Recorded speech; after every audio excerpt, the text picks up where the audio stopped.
Should I be reading this out loud? I see an annoying girl running toward me from the distance, waving her arms in the air like she's totally oblivious to the attention she might draw to herself. That girl is Sayori, my neighbor and good friend since we were children.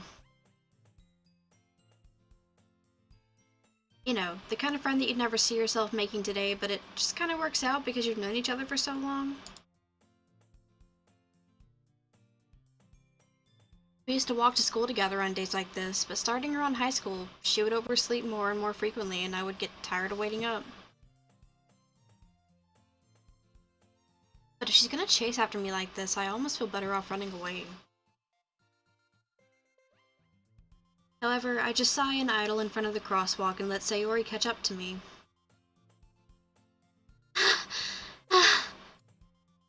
I overslept again. But I caught you this time. Maybe only because I decided to stop and wait for you. You say that like you were thinking about ignoring me. That's mean, Austin. Well, if people stare at you for acting weird, then I don't want them to think we're a couple or something. Fine, fine. But you did wait for me after all. I guess you don't have it in you to be mean even if you wanted to. Whatever you say, Sayori. We cross the street together and make our way to school. As we draw near, the streets become increasingly speckled with other students making their daily commute. By the way, Austin, have you decided on a club to join yet? A club? I told you already, I'm not really interested in joining any clubs. I haven't been looking, either. That's not true. You told me you would join a club this year. Did I? I'm sure it's possible that I did, in one of our many conversations where I dismissively go along with whatever she's going on about. Sayori likes to worry a little bit too much about me, when I'm perfectly content just staying by on the average while spending my free time on games and anime. God-related. Uh-huh. I was talking about how I'm worried that you won't learn how to socialize or have any skills before college. Happiness is really important to me, you know? And I know you're happy now, but I die at the thought of you becoming a NEET in a few years because you're not used to the real world. You trust me, right? Don't make me keep worrying about you. Alright, alright. I'll look at a few clubs if it makes you happy. No promises, though. Please promise me you'll try a little? Yeah, I guess I'll promise you that. Yay! Why do I let myself get lectured by such a carefree girl? More than that, I'm surprised I even let myself relent to her. I guess seeing her worry so much about me makes me want to ease her mind a little bit, even if she does exaggerate everything inside of her head.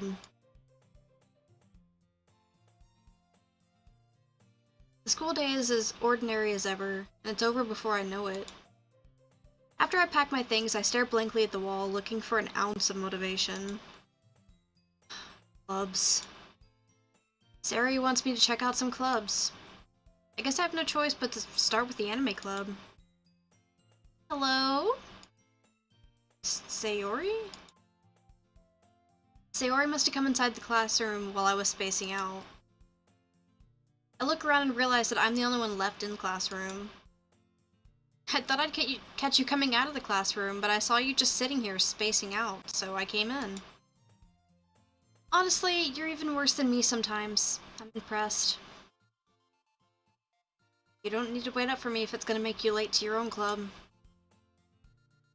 Well, I thought you might need some encouragement, so I thought, you know... Know what? Well, that you could come to my club. Sayori... Yeah? There is no way I'm going to your club. Meanie. Sayori is vice president of the literature club. Not that I was ever aware that she had any interest in literature.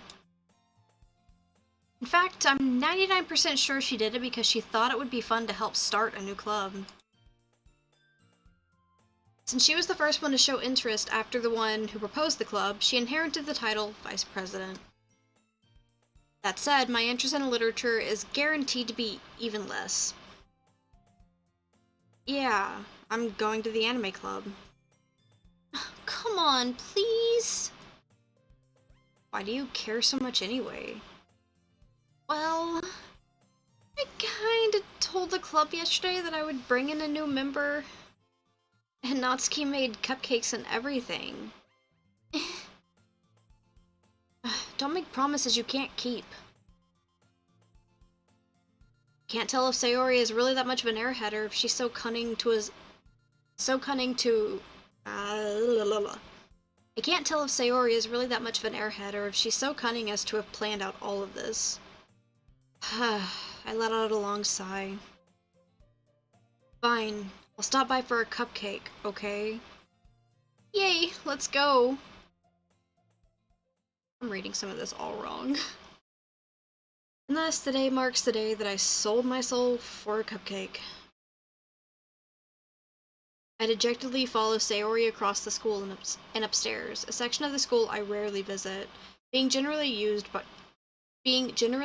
for third-year classes and activities.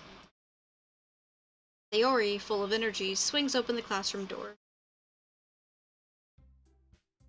Everyone! The new member is here! I told you, don't call me a new member. Eh? I glanced around the room. Welcome to the literature club. It's nice meeting you. Sorry. It's a pleasure meeting you. Sayori always says nice things about you.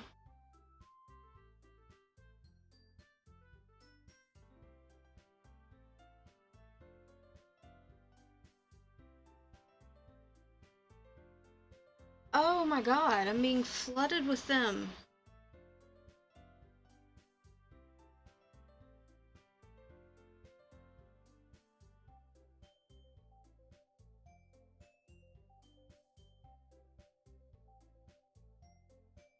Three in a row. God damn, man. Seriously? You brought a boy?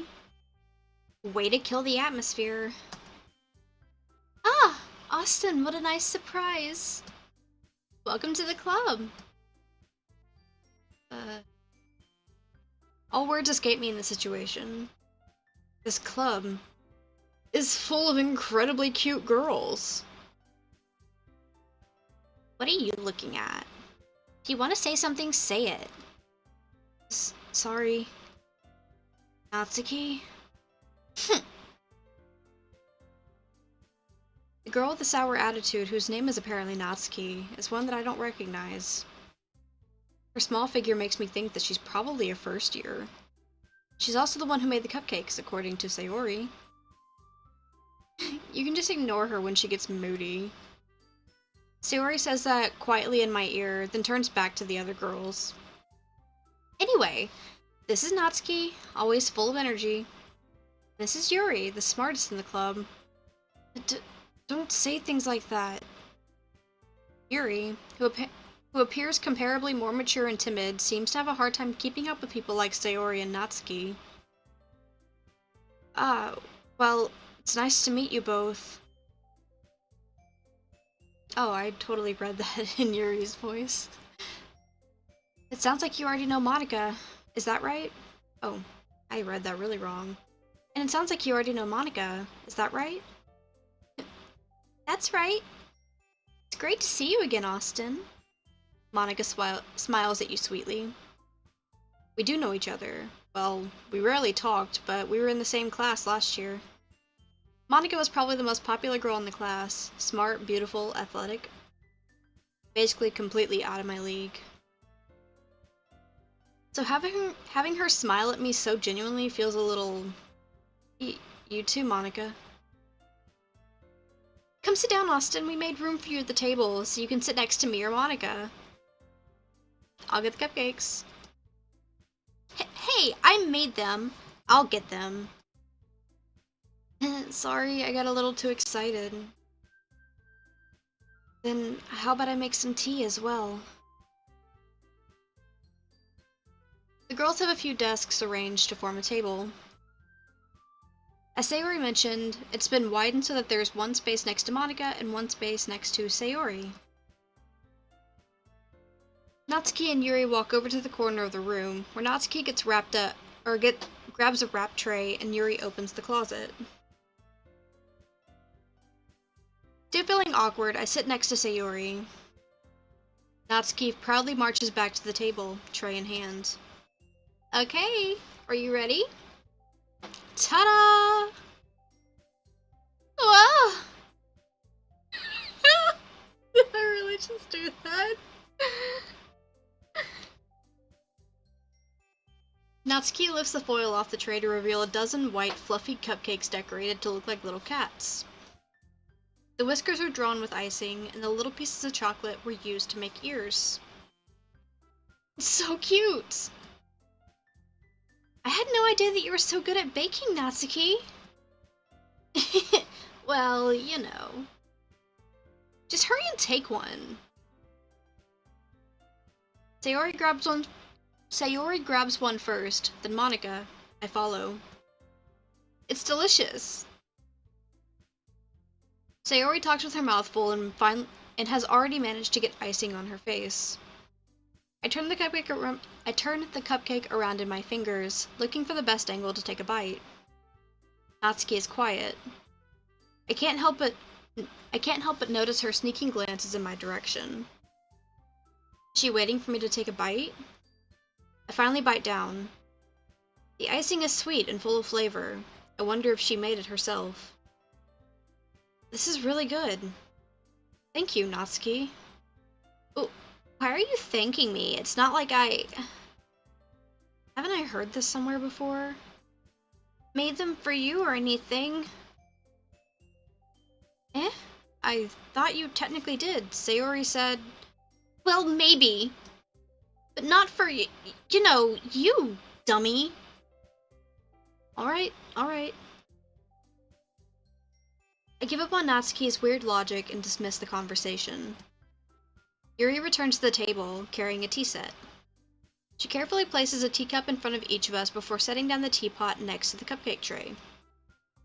You keep a whole tea set in this classroom? And don't worry, the teachers gave us permission. After all, doesn't a hot cup of tea help you enjoy a good book? I guess. Don't let yourself get intimidated. Yuri's just trying to impress you. That's not... Insulted, Yuri looks away. I meant that, you know... I believe you. Well, tea and reading may not be a pastime for me, but I at least enjoy tea. I'm glad. Yuri faintly smiles to herself in relief. Monica raises an eyebrow, then smiles at me. So what made you consider joining the literature club? Why can't I say that?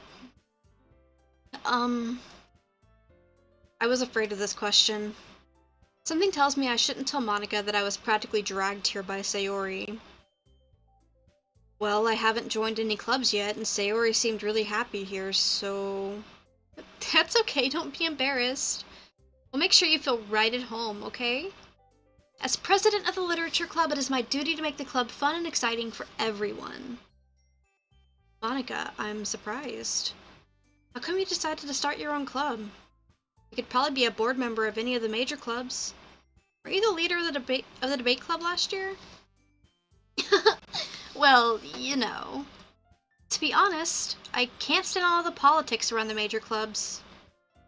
It feels like nothing but arguing about the budget and publicity and how to prepare for events. I'd much rather take something I personally enjoy and make something special out of it. And if it encourages others to get into literature, then I'm fulfilling that dream. Monica really is a good leader. Wow. My voices are not consistent. Yuri also nods in agreement. Then I'm surprised there aren't more people in the club yet. It must be hard to start a new club. You could put it that way. Not many people are very interested in putting out all the effort to start something brand new. Especially when it's something that doesn't grab your attention, like literature. You have to work really hard to convince people that you're both fun and worthwhile. But it makes school events like festivals that much more important. I'm confident that we can all really grow in this club before we graduate. Right, everyone? Yeah. We'll do our best. You know it. Everyone enthusiastically agrees. Such different girls, all interested in the same goal. Monica must have worked really hard to find these three. Maybe that's why they're all so delighted by the idea of a new member joining. Though I still don't really know if I can keep up with their level of enthusiasm about literature. So, Austin, what kind of things do you like to read? Well, considering how little I've read in the past few years, I don't really have a good way of answering that. Manga? I utter quietly to myself, half joking. Natsuki's head suddenly perks up. It looks like she wants to say something, but she keeps quiet. Excuse me. Not much of a reader, I guess. Well, that can change. What am I saying? I spoke without thinking after seeing Yuri's sad smile. Anyways, what about you, Yuri? Well, let's see. Yuri traces the rim of her teacup with her fingers. My favorites are usually novels that build deep in complex fantasy worlds. The level of creativity and craftsmanship behind them is amazing to me. And telling a good story in such a foreign world is equally impressive. Yuri goes on, clearly passionate about her reading. She seems so reserved and timid since the moment I walked in, but it's obvious by the way her eyes light up that she finds her comfort in the world of books, not people. But you know, I like a lot of things, stories with deep psychological elements that usually immerse me as well. Isn't that amazing, how a writer can so deliberately take advantage of your own lack of imagination to completely throw you for a loop? Anyways, I've been reading a lot of horror lately. Ah, I read a horror book once. I desperately grasp something I can relate to at the minimal level. At this rate, Yuri might as well be having a conversation with a rock. Really? I wouldn't have expected that, Yuri. For someone as gentle as you. I guess you could say that. But if a story makes me think, or takes me to another world, then I really can't put it down. Surreal horror is often very successful at changing the way you look at the world, if only for a brief moment. Ugh, I hate horror. Oh, why is that? Well, I just... Natsuki's eyes dart over to me for a split second. Never mind. Oh, that's right, you usually like to write about cute things, don't you, Natsuki? What? What gives you that idea? You left a piece of scrap paper behind after the last club meeting. It looked like you were working on a poem called... Don't say it out loud. Give that back. Fine, fine. Your cupcakes, your poems, everything you do is just as cute as you are. Sayori sidles up behind Natsuki and puts her hands on her shoulders. I'm not cute! Natsuki, you write your own poems? Well, I guess sometimes. Why do you care? I think that's impressive. Why don't you share them sometimes? No. Natsuki averts her eyes. You wouldn't like them. Ah, not a very confident writer yet? I understand how Natsuki feels. Sharing that level of writing takes more than just confidence. The truest form of writing is writing to oneself. You must be willing to open up to your readers, exposing your vulnerabilities and showing even the deepest reaches of your heart. Do you have experience writing too, Yuri? Oh, wow. Wrong voice. Maybe if you share some of your work, you can set an example and help Natsuki feel comfortable enough to share hers. I guess it's the same for Yuri. Ah, well, I wanted to read everyone's poems. We sit in silence for a moment. Okay, I have an idea for everyone. Natsuki and Yuri look puzzled, or look quizzically at Monika. Let's all go home and write poems of our own. The next time we meet, we'll all share them with each other. That way, everyone is even. Uh, um... Yeah, let's do it. Plus, now we have a new member, I think it will help us all get a little more comfortable with each other, strengthening the bond of the club. Isn't that right, Austin? Monika smiles warmly at me once again. Hold on, there's still one problem. What's that? Now that we're back at the original topic of me joining the club, I bluntly come forth with what's been on my mind the entire time. I never said I would join this club. Sayori may have convinced me to stop by, but I never made any decision. Hey Kat, what's up?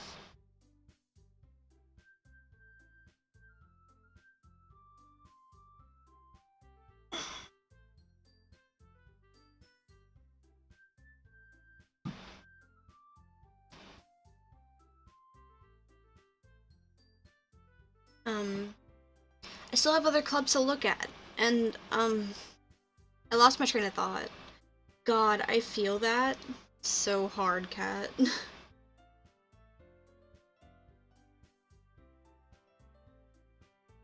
All four girls stare back at me with dejected eyes. But... I'm sorry, I thought... Austin... You all... I'm defenseless against these girls. How am I supposed to make a clear-headed decision when it's like this? That is, if writing poems is the price I need to pay in order to spend every day with these beautiful girls. Right, Kat. Thanks for stopping by. Right. Okay, I've decided then. I'll join the literature club. One by one, these girls' eyes light up. Yes, I'm so happy! Sayori wraps her arms around me, jumping up and down. Hey. You really did scare me for a moment. If you really just came up here for the cupcakes, I would be super pissed. Then that makes it official. Welcome to the literature club. Thanks, I guess. Okay, everyone. I think with that we can officially end today's meeting on a good note. Everyone remember tonight's assignment. Write a poem to bring to the next meeting so we can all share. Monika looks over at me once more. Austin, I look forward to seeing how you express yourself.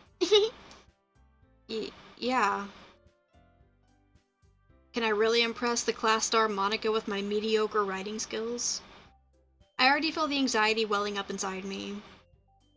Meanwhile, the girls continue to chit-chat as Yuri and Natsuki clean up their food.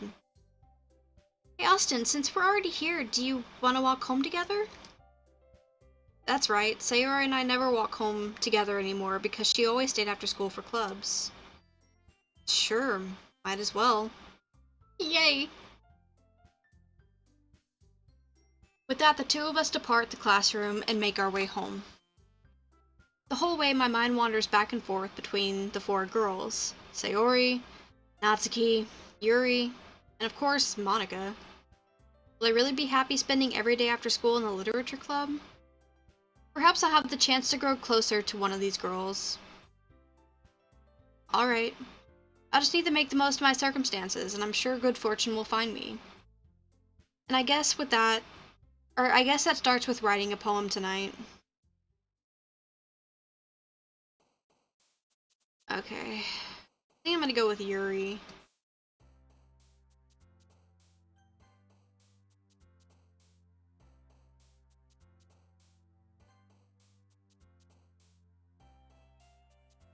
Um...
Cool.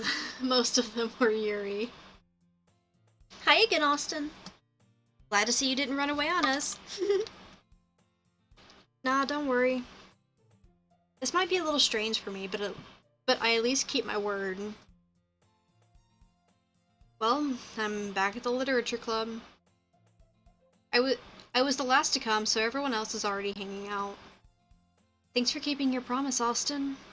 I hope this isn't too overwhelming of a commitment for you. Making you dive headfirst into literature when you're not accustomed to it. Oh, come on, like he deserves any slack. Sayori told me Sayori told me you didn't even want to join any clubs this year. And last year, too. I don't know if you have plans to just come here and hang out or what, but if you don't take us seriously, then you won't see the end of it.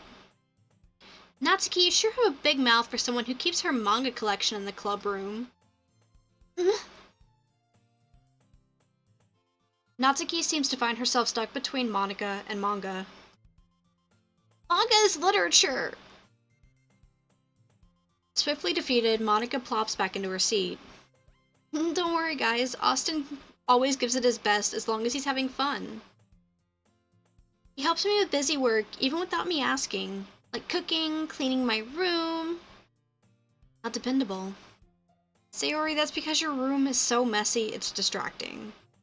And you almost set your house on fire once. Is that so?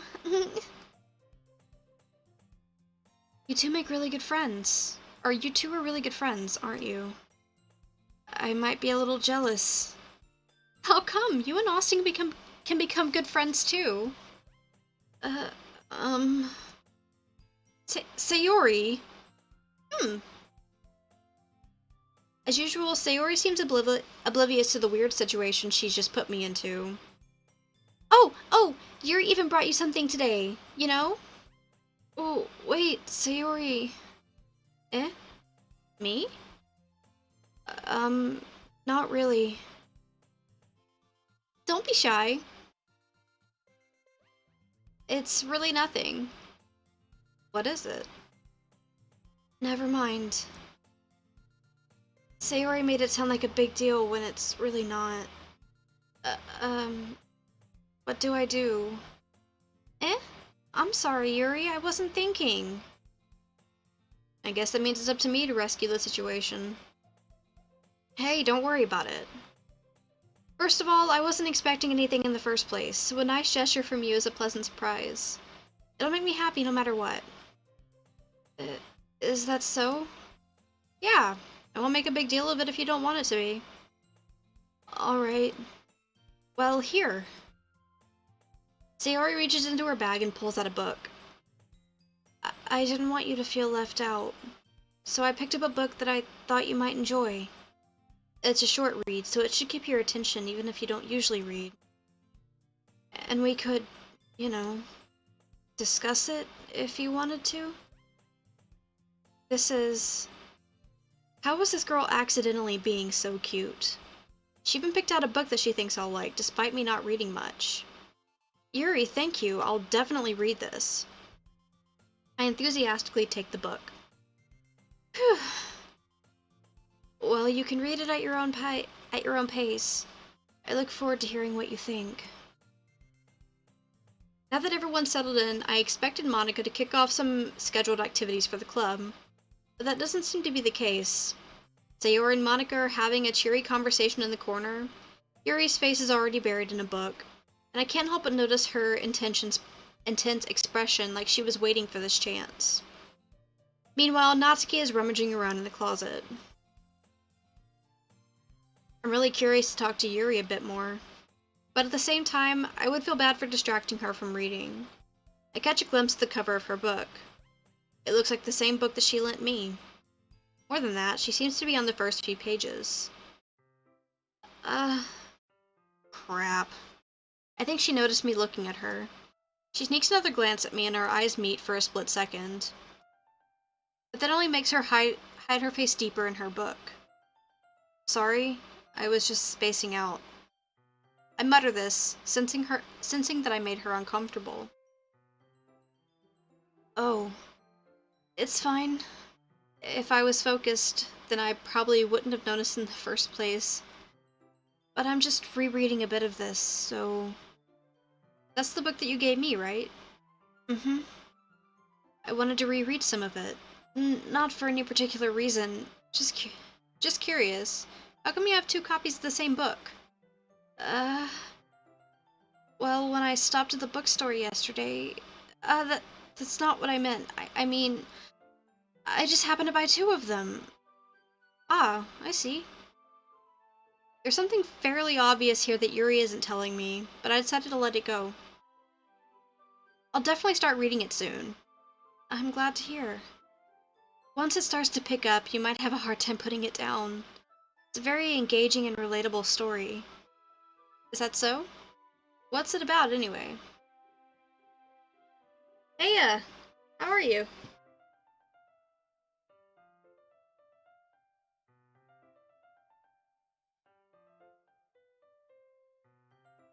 I'm doing good. I'm sorry if my, crappy voice acting is cringy to hear. Thank you. What's it about, anyways? Well... Mm. Yuri closes the book and scans her eyes over the back. The book is titled Portrait of Markov. There's an ominous-looking eye symbol on the front cover. Alright, I just wanted to make sure I don't accidentally give everything away. Basically, it's about this girl in high school who moves in with her long-lost younger sister. But as soon as she does so, her life gets really strange. She gets targeted by these people who escape from a human experiment prison. And while her life is in danger, she needs to desperately choose who to trust. No matter what she does, she ends up destroying most of her relationships, and her life starts to fall apart. That's it's kind of dark, isn't it? Yuri made it sound like it was going to be a nice story, so the dark turn came from nowhere. Hey, Squiggles! So, for those of you who are joining in, I am taking donations to charity. The charity of choice is Project Zero, and you can donate down below. My goal is $150. So literally any little bit counts if you feel the need to donate. And yeah, this game is dark as shit. I watched playthroughs of it a few years ago, and I never got around to actually playing it. But I needed something to play today, so I was like, you know what? I'm gonna play Doki Doki Literature Club.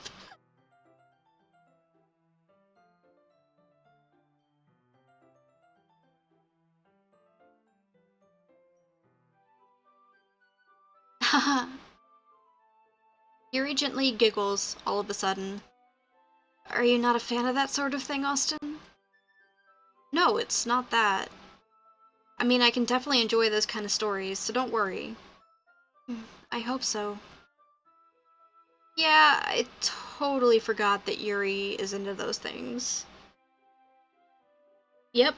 I, I won't say that I necessarily had nightmares from it whenever I first watched it, but I was not expecting it to get as dark as it did.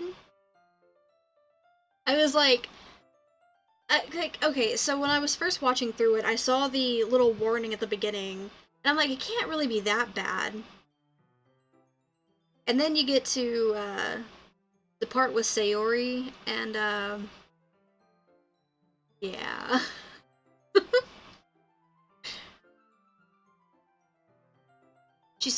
She's so shy and reclusive on the outside, but her mind seems to be completely different.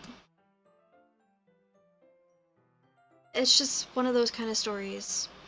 They challenge you to look at life from a new, strange perspective.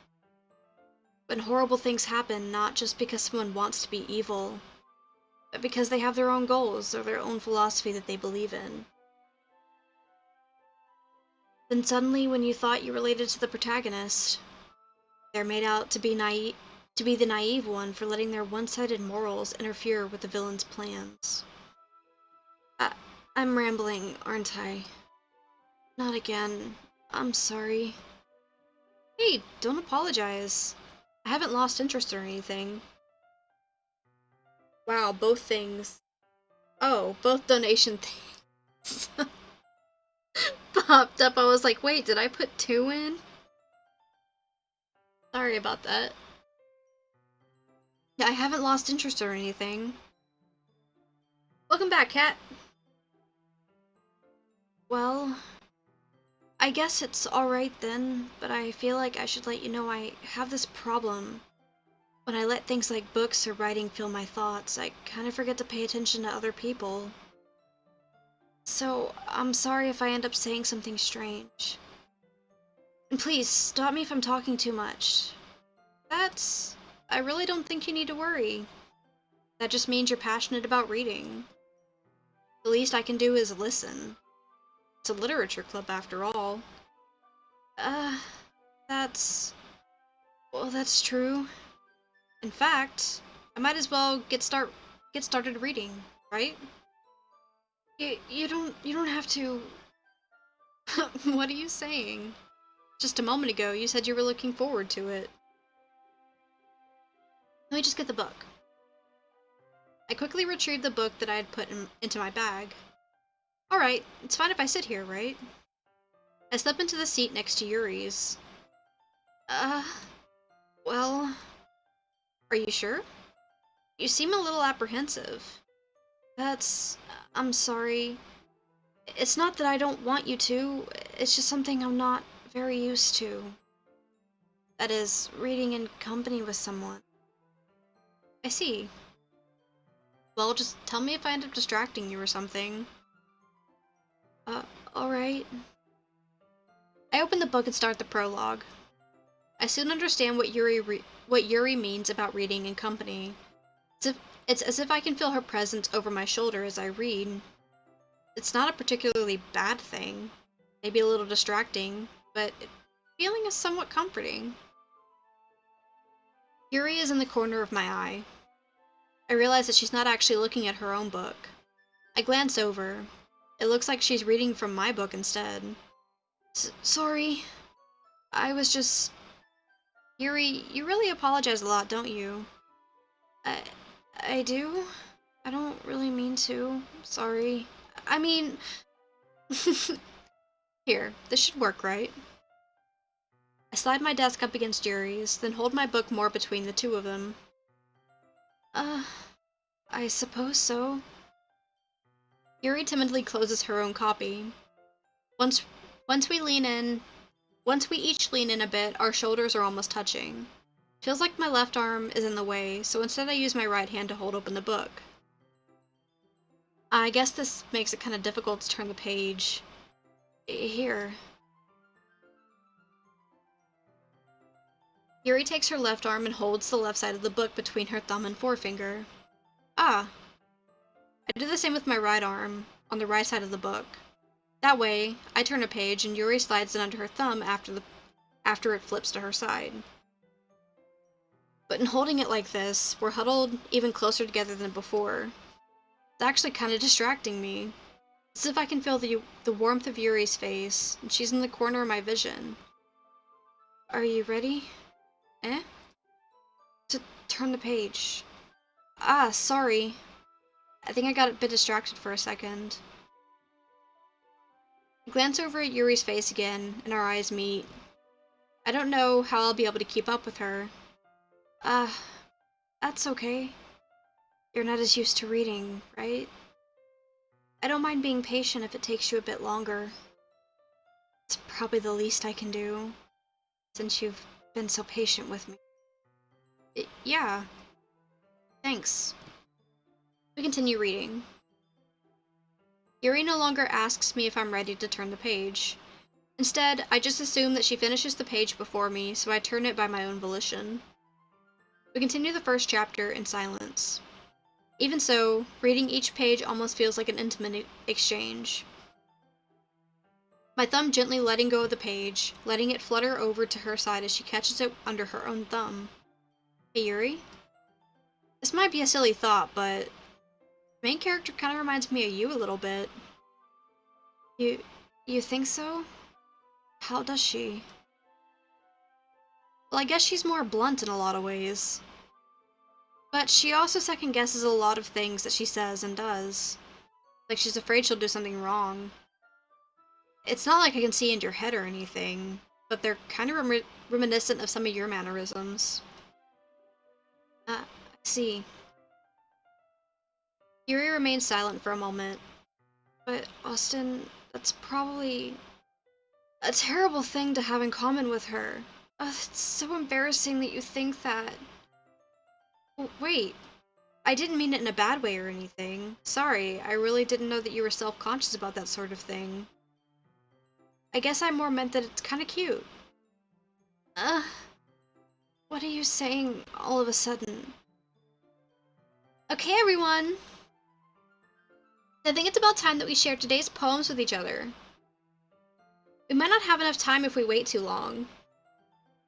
Uh, Yuri exhales, spared from finishing her thought. Is it alright, Yuri? You look kinda down. I'm sorry if you haven't been looking forward to this. It's not. It's fine. I need to go grab a water. I'll be right back.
Alright guys, I am back. Sorry that took so long, I had to potty.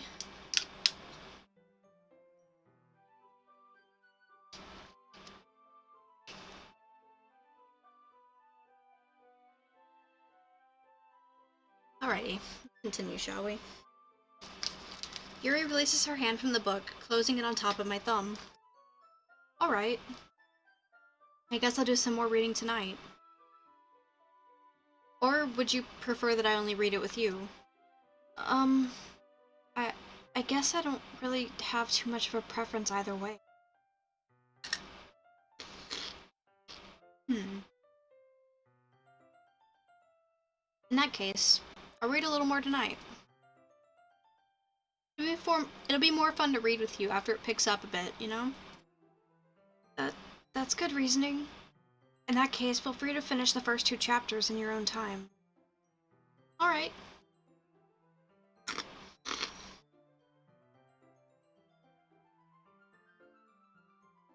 Make a mental note of where I left off in the book, slip it back into my bag. By the way, did you remember to write a poem last night? Yeah. My relaxation ends. I can't believe I agreed to do something so embarrassing. I couldn't really find much inspiration since I've never really done this before. Well, now that everyone's ready, why don't you find someone to share with?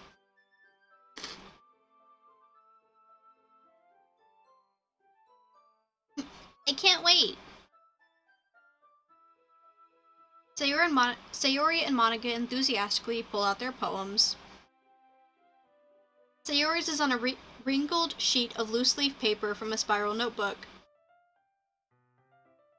On the other hand, Monica wrote hers in a composition notebook.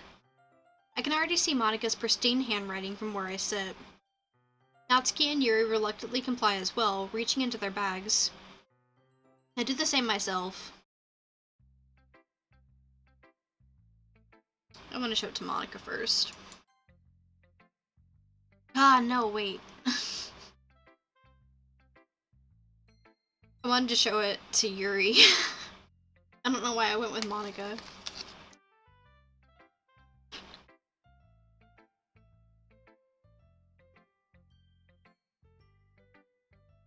Yesterday she seemed eager to read my poem, and I wanted her to know I'm putting in effort as well.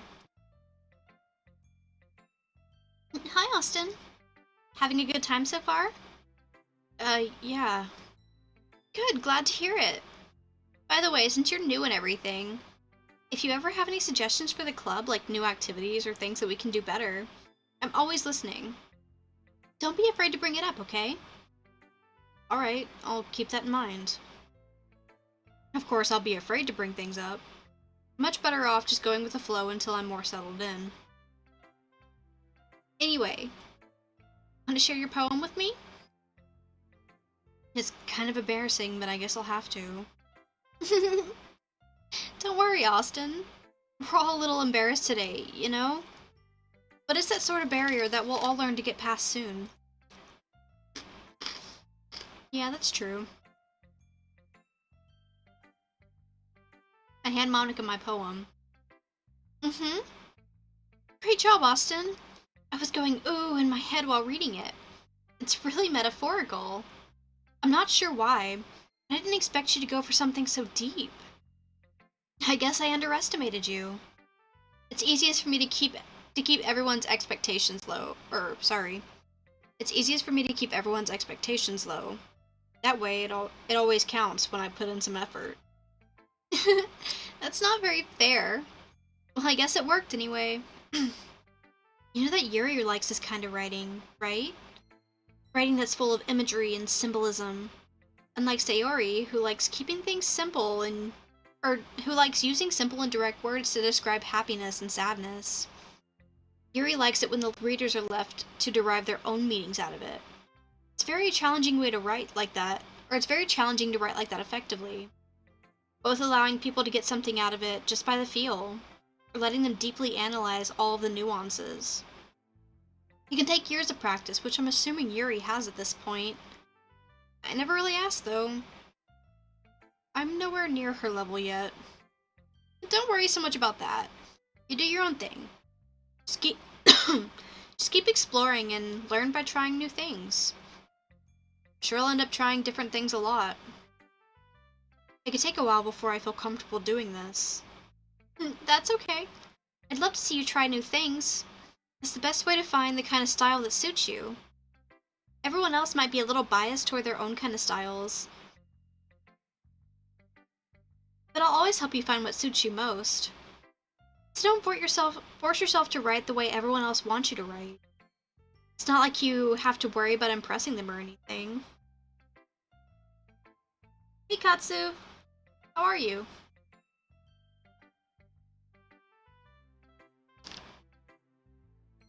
Yeah, it's my first playthrough. I've seen it, but I've never played it myself until today.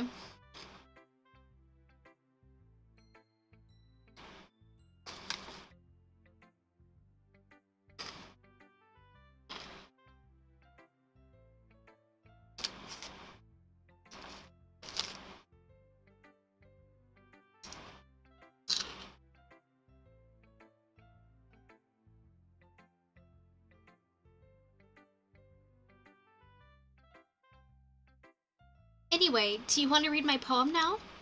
Don't worry, I'm not very good. You sound pretty confident for someone who claims to not be very good. Yeah, I know what happens.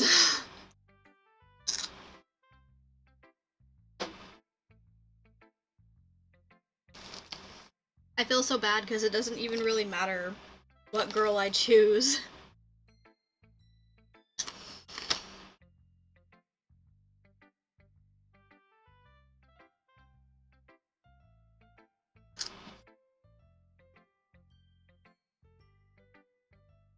Like, I genuinely just want all of them to be okay.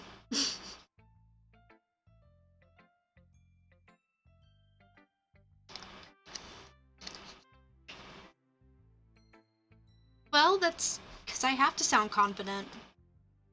That doesn't mean I always feel that way, you know? Oh no, you're fine. Basically all I said was, yeah, I know what happens, and I feel really bad because it doesn't really matter what girl I choose. I want them all to be okay, and that's not gonna happen. Though I can keep Sayori alive if I want to, which I do want to. I just don't remember how to keep her alive.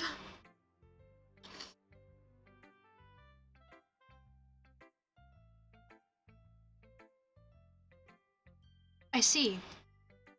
Well, let's read it then. Hole in the wall. It couldn't have been me. See the direction that spackle protrudes? A noisy neighbor? An angry boyfriend? I'll never know. I wasn't home. I peer inside for a clue. No, I can't see. I reel, blind, like a film left out in the sun. But it's too late. My retinas. Already scorched with a permanent copy of a meaningless image. It's just a little hole. It wasn't too bright. It was too deep. Stretching forever into everything. A hole of infinite chaos. I realized now that I wasn't looking in. I was looking out, and he, on the other side, was looking in. So, what do you think? It's very freeform, if that's what you call it. Sorry, I'm not really the right person to ask for feedback.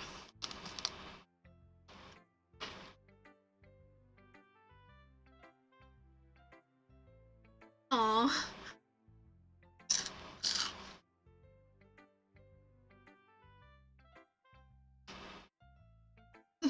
It's okay.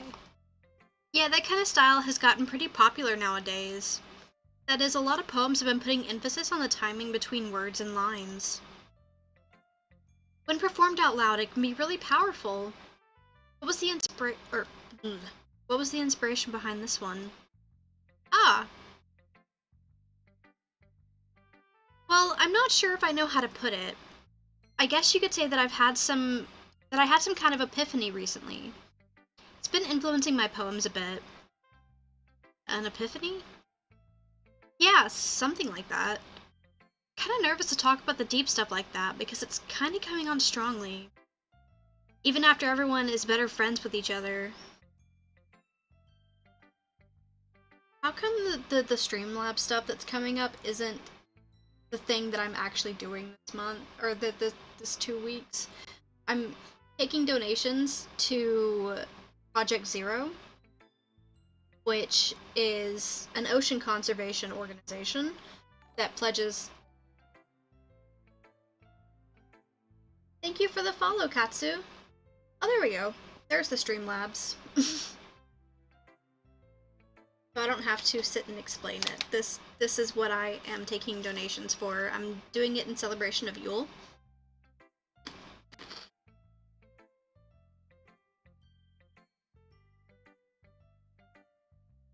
Anyway, here's Monica's writing tip of the day. Sometimes when you're writing a poem or a story, your brain gets too fixated on a specific point. If you try so hard to make it perfect, then you'll never make any progress. There's a good ending.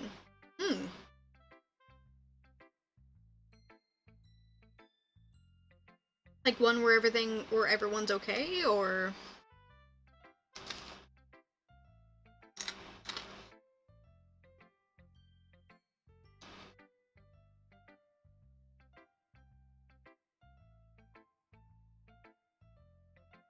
Just force yourself to get something down on the paper and tidy it up later.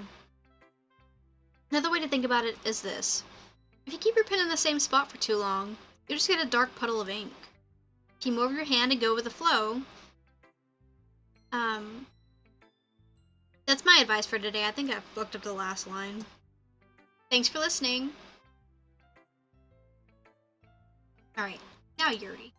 She's the one I meant to go with in the first place. As Yuri reads the poem, I notice her eyes lighten. Oh, I asked, oh, there's a good ending? Like, where everyone's okay, or...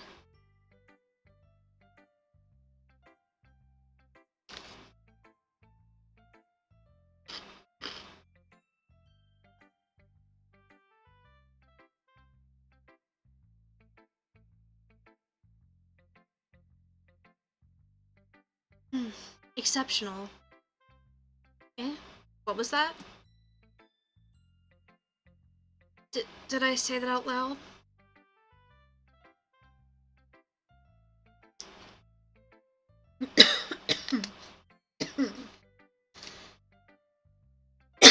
Choking on water over here. Yuri first covers her mouth and ends up covering her whole face.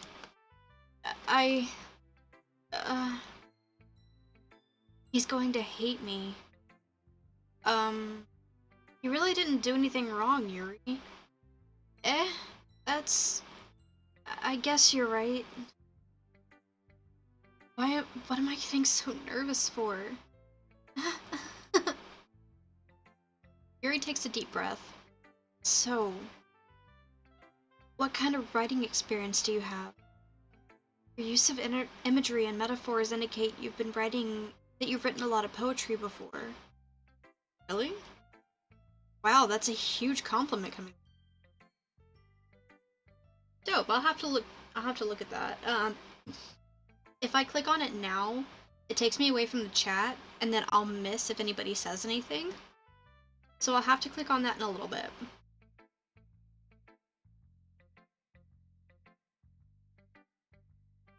This is my first time, actually. Huh? Yuri stares at me blankly, then looks at my poem again. Well, I know that. I just meant, Yuri trails off, unable to find an excuse. She traces her finger along the words of the poem, as if breaking it down more thoroughly. Yeah, okay. This is the reason I was able to tell. It's just that there's a specific writing habit that are usually typical of new writers. And having been through that myself, I kinda learned to pick up on them. I think the most notable thing I recognize in new writers is that they try to make their style very deliberate. In other words, they tend to pick up writing styles separate from the topic matter, and they form-fit the two together. The end result is that both the style and the expressiveness are weakened. Once Yuri finds her train of thought, it's as if her demeanor totally changes. Her stammering is completely gone, and she sounds like an expert. Of course, that's not something that you can really be blamed for. Of course, sorry. There are so many different skills and techniques that go into writing even a simple poem. Not just finding them and building them, but getting them to work together is probably the most challenging part. It may take you some time, but it all comes with practice and learning by example and trying new things. I hope that everyone in the club gives you valuable feedback. Natsuki can be a little biased, though. Bias? How? Well, never mind. I shouldn't be talking about people like that. Sorry. It's fine. I'm not sure if Yuri is apologizing to herself, to me, or to Natsuki. Do you mind if I read your poem now? Please do. I'd love to share my thought process behind it. Yuri smiles dreamily, as if that's a rare opportunity for her, which itself is kind of funny. After all, isn't this supposed to be a literature club? Ghost under the light. The tendrils of my hair illuminate beneath the amber glow, bathing. It must be this one, the last remaining streetlight to have withstood the test of time. The last yet to be replaced by the sickening blue-green hue of the future. I bathe, calm, breathing air of the present but living in the past. The light flickers, I flicker back.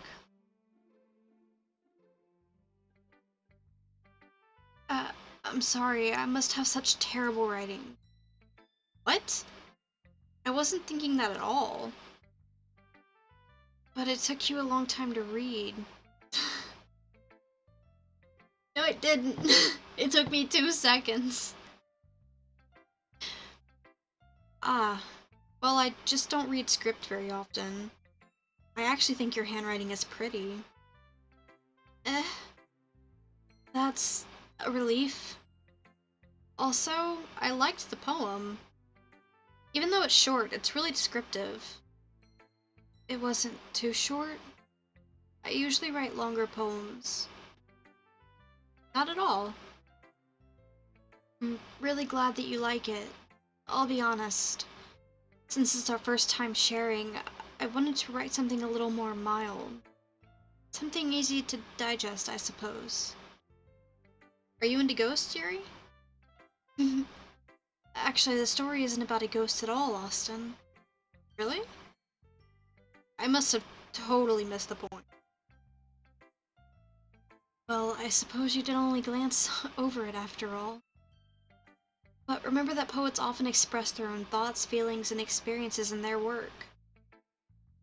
They usually do more than tell a simple story or paint a picture. In that case, perhaps the subject of the poem is only being symbolically compared to a ghost. It's about a streetlight, though, right? Am I remembering right? It's about a streetlight?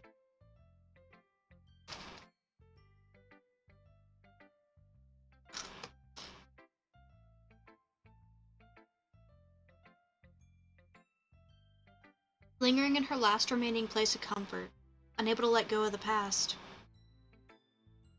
and soon to be left with nothing. It's a lot more solemn putting it that way. I hadn't even thought of that. That's impressive. It's nothing, really. Yours was impressive too, so... Anything I could probably learn a thing or two from you. You think so? Yeah, of course. You know, I was really nervous about doing all this, but in the end I enjoyed it.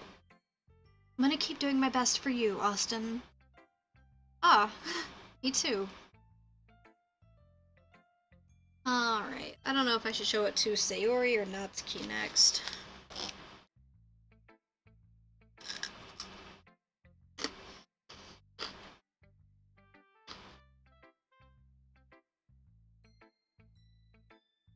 Maybe Sayori.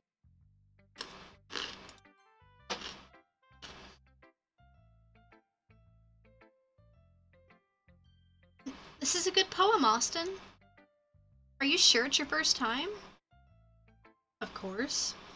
It's not that good. Am I the kind of guy who would be writing poems in his spare time? I guess you're right. But that's why it impressed me. Well, to be honest, I was afraid that you wouldn't do it seriously, or that you wouldn't write one at all. Really happy that you wrote one. It just reminds me of how you're really a part of the club now. Not to mention that I'm standing in front of you in the club room. Well, of course. Not really into it yet, but that doesn't mean I'll break my promise. See? Like I said before, deep down you're not selfish at all, you know? Trying new things like this for other people, that's something that only really good people do. Thanks, Sayori. I'm not sure if Sayori sees the full picture of my motive here. Then again, I can't deny that she's part of the reason that I joined.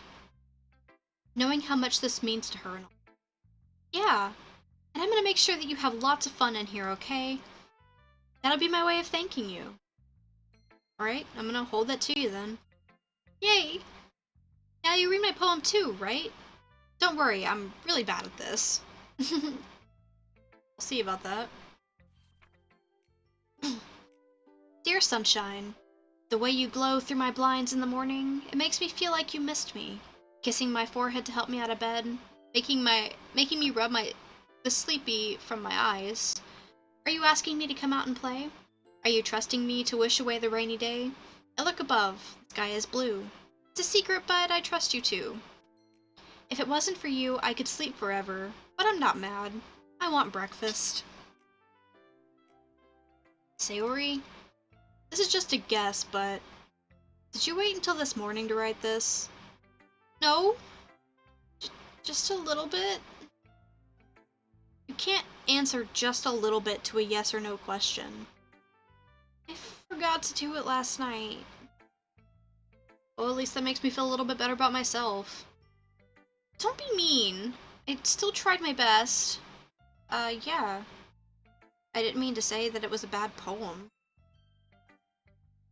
It came out nice. Or how should I put it? It sounds just like you. Really? Yeah. Especially that last line. I made eggs and toast. Even though you were late to school, it's bad to skip breakfast. You get all cranky. Well, I guess there's no point in arguing. Anyways, thank you for showing me. This was so much fun. Monica's the best. Yeah. But next time I won't forget. And I'm gonna write the best poem ever. Well, I guess I look forward to it.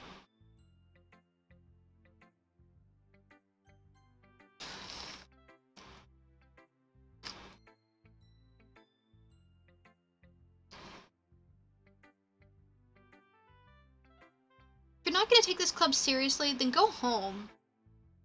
What? Harsh. What? You expect me to believe that you actually put effort into this? Do you think I'm stupid? I'm not a writer. Maybe it's not very good, but yeah, I did put in the effort. We all start somewhere, right? If you're still proud of the first poem that you ever wrote, then I'd like to read it. Painful to think about? Fine. Oh, sorry. You'll get better anyway. I tell you what to improve, but you're better off just trying again. Fair enough. Well, to each their own, I guess. Anyway, I gotta share mine now. Knowing you, you'll probably think it's stupid. Eagles can fly. Oh, no! I hit space! Can I hit history? No, I can't. I can't reread the poem!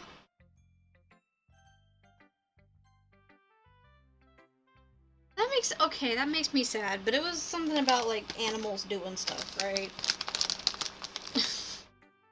My bad.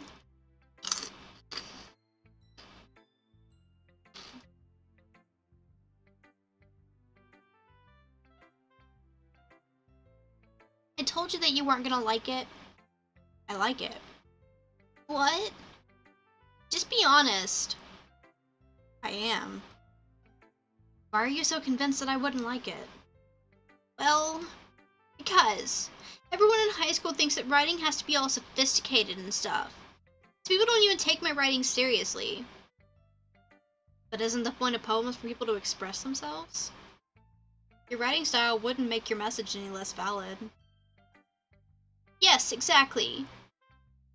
I like when it's easy to read, but it hits you hard. Like in this poem. See, everyone around you doing great things can be really disheartening, so I decided to write about it. Yeah, I understand. But the other nice thing about simple writing is that it puts more weight on the wordplay. Like I set up for a rhyme at the end, but they made it fall flat on purpose. Really helps bring out the feeling in the last line. So you did. I guess more went into it than I realized. That's what it means to be a pro. Glad you learned something. Didn't expect that from the youngest one here, did ya? Yeah, guess not. I decided to humor her with that last comment. I don't really care how old everyone is, but if Natsuki is feeling proud, then I won't take that away from her. Whew. Guess it's everyone. Glance around the room. That was a little more stressful than I anticipated.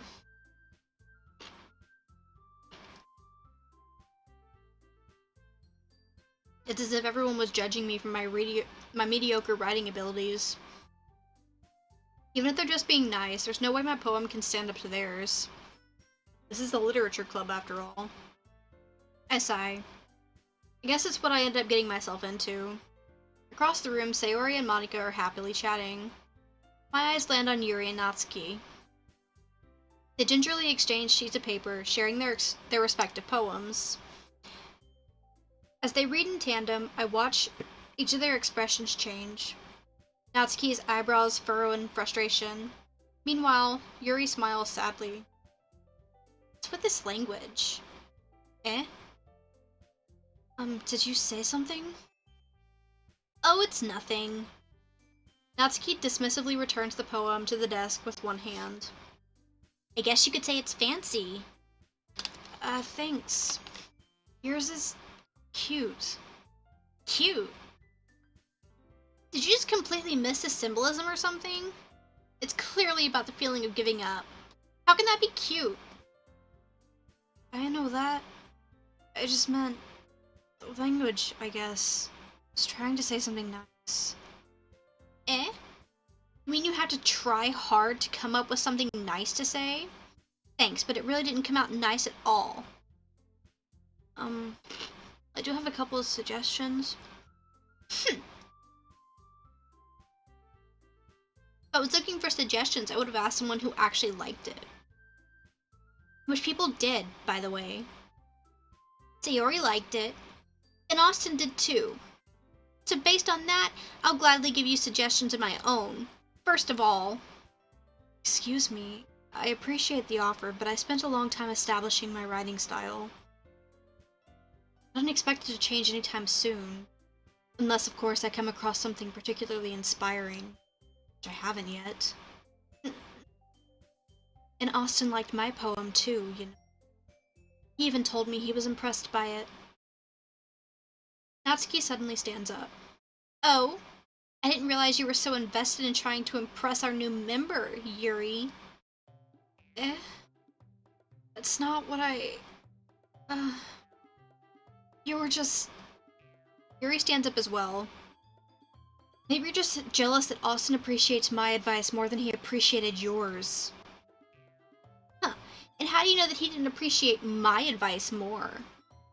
Are you that full of yourself? No. If I was full of myself, I would deliberately go out of my way to make everything I do overly cutesy. Is everything okay? Well, you know what? I wasn't the one whose boobs magically grew a size as soon as Austin started showing up. Natsuki. Natsuki, that's a little... This doesn't involve you. I don't like fighting, guys. Suddenly, both girls turned toward me, as if they just started noticing that I was standing here. Austin? She's trying to make me look bad. That's not true. She started it. If she could get over herself and learn to appreciate the simple writing is more effective. And this wouldn't have happened in the first place. What's the point of making your poems all convoluted for no reason? The meaning should jump out to the reader, not force them to figure it out. Help me explain that to her, Austin. Wait, there's a reason we have so many deep and expressive words in our language. It's the only way to convey complex feelings and meaning the most effectively. Avoiding them is not unnecessarily limiting yourself. It's also a waste. You understand that, right, Austin? Well? How did I get dragged into this in the first place? It's not like I know anything about writing. But whomever I agree with, they'll probably think more highly of me. Natsuki? Natsuki glares at me, drawing up any words I had in my mouth. So instead I turned to Yuri. Yuri? But Yuri's expression is so defenseless that I can't bring myself to say anything to her. Sayori? Eh? Yeah? Everyone's fighting is making Sayori uncomfortable. How can the two of you keep fighting when you know you're making your friend feel like this? Austin? Well, that's her problem. This isn't about her. I agree. It's unfair for others to inject their own feelings into our conflict. Yeah, unless Sayori wants to tell Yuri what a stuck-up jerk she's being. She would never. That's your immaturity that's made her upset in the first place. Excuse me? Are you listening to yourself? This is exactly why nobody likes... Stop. Natsuki, Yuri, you guys are my friends. I just want everyone to get along and be happy. You guys are wonderful people. And I love them because of their differences. Natsuki's poems, they're amazing because they give so many feelings with just a few words. And Yuri's poems are amazing because they paint beautiful pictures in your head. Everyone's so talented. So why are we fighting? Because... well... Also, Natsuki's cute and there's nothing wrong with that. And Yuri's boobs are the same as they always are. Big and beautiful. Sayori stands triumphantly. Monika stands behind her with a bewildered expression. I'll make some tea. Yuri rushes off. Natsuki sits down with a blank expression on her face, staring at nothing. So this is why Sayori's vice president. I whisper to Monika. She nods in return. To be honest, I might come off as a good leader and I can organize things, but I'm not very good with people. I couldn't even bring myself to interject. As president, that's kind of embarrassing of me. It's not like I can blame you. I wasn't able to say anything either. Well, I guess it just means Sayori is amazing in her own ways, isn't she? You could say that. She might be an airhead, but sometimes it's weirdly suspicious that she knows exactly what she's doing. I see. Take good care of her, okay? I would hate to see her get herself hurt. That makes two of us. You can count on me. Hey Jeff, yeah, it's my first playthrough. I've seen other people play through it though, so I know what happens.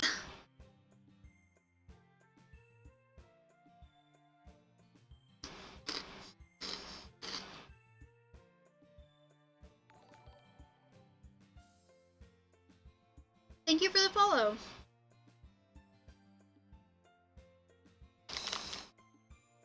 Monika smiles sweetly at me, causing my stomach to knot. This genuine person really does make a good president, regardless of what she says. If only I could get the chance to talk with her a little bit more. Okay, everyone. Just about time for us to leave. How did you all feel about sharing poems? watching first playthroughs of the game. Player knows what the spoiler is. I'm glad that you like watching the playthroughs still. It's been like 2-3 years since I've watched the playthroughs, so I'm not like, I guess like, how do I explain it? Like, I know what happens, but I don't remember how everything plays out to get to those points. If that makes sense. So I could unknowingly cause something terrible to happen, because I don't remember that it causes that thing.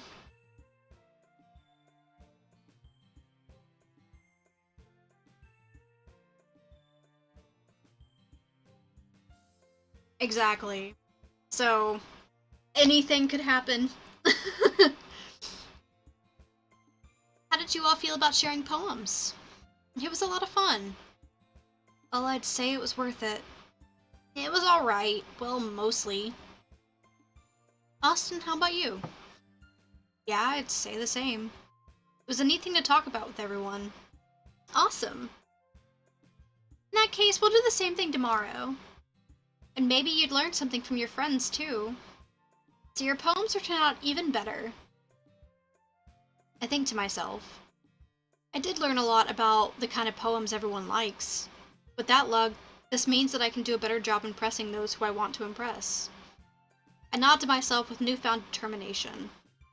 Austin, ready to walk home? Sure, let's go. Sayori beams at me. It truly has been a while since Sayori and I have spent this much time together. I can't really say I'm not enjoying it either.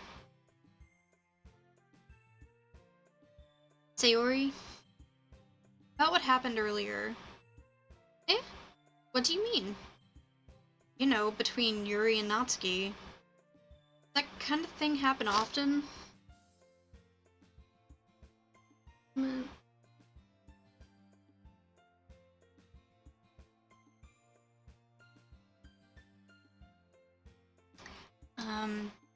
No. That's really the first time I've seen them fight like this. I promise they're both wonderful people. You don't hate them, do you? No, I don't hate them. I just wanted your opinion, that's all. I can see why they'd make good friends with you. You know, Austin, it's nice that I get to spend some time with you in the club. But I think seeing you get along with everyone is what makes me the happiest. And I think everyone really likes you too. That's... Every day is going to be so much fun. It looks like Sayori still hasn't caught on to the kind of situation I'm in. Sure, being friends with everyone is nice, but does it really need to stop there? We'll just have to see what the future holds, Sayori. I pat Sayori on the shoulder. I said that more to myself than to her, but it's easy to see Sayori as an internal monologue sometimes. Okay. Yeah, let's do this.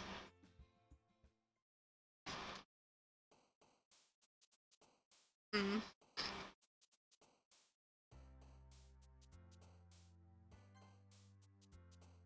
think I'm gonna try to impress Sayori this time.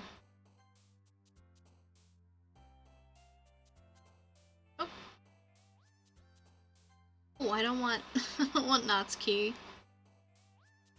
No! No!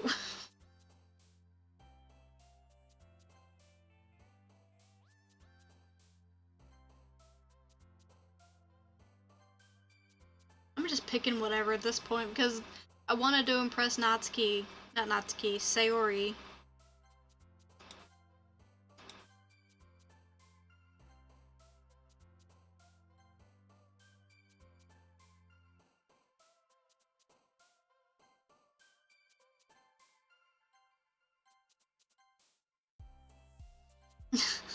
I just picked whatever. Another day passes and it's time for the club meeting already.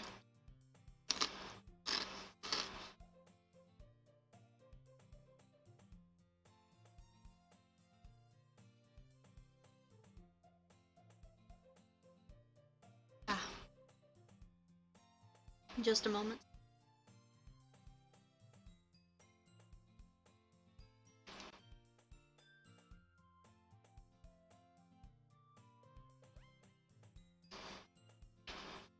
Got a Cheeto stuck in my throat. Gotten a little bit more comfortable over here the past couple of days. Entering the club room, the usual scene greets me. Hey, Austin. Yo, Sayori. Looks like you're in a good mood today. I'm just still not used to you being in the club, that's all. I see. It's pretty simple to get you in a good mood. But I guess it's always the simple things with you anyway. Speaking of which, I'm kinda hungry. Will you come with me to buy a snack? No thanks. That's not like you at all. I have my reasons. Why don't you take a look at your purse, Sayori? Why that all of a sudden? No reason, really. I just wanted to look at it. Sayori nervously retrieves her coin purse. She fumbles with the latch and gets it open. Then she turns it upside down and lets the contents spill onto the desk.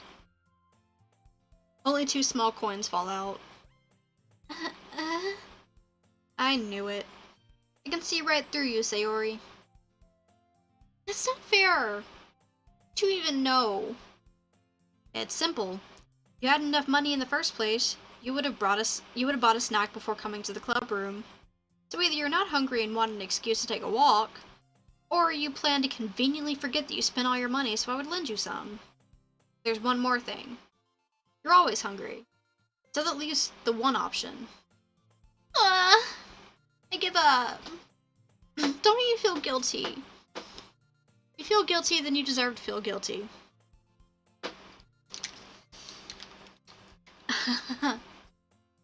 Yuri suddenly giggles.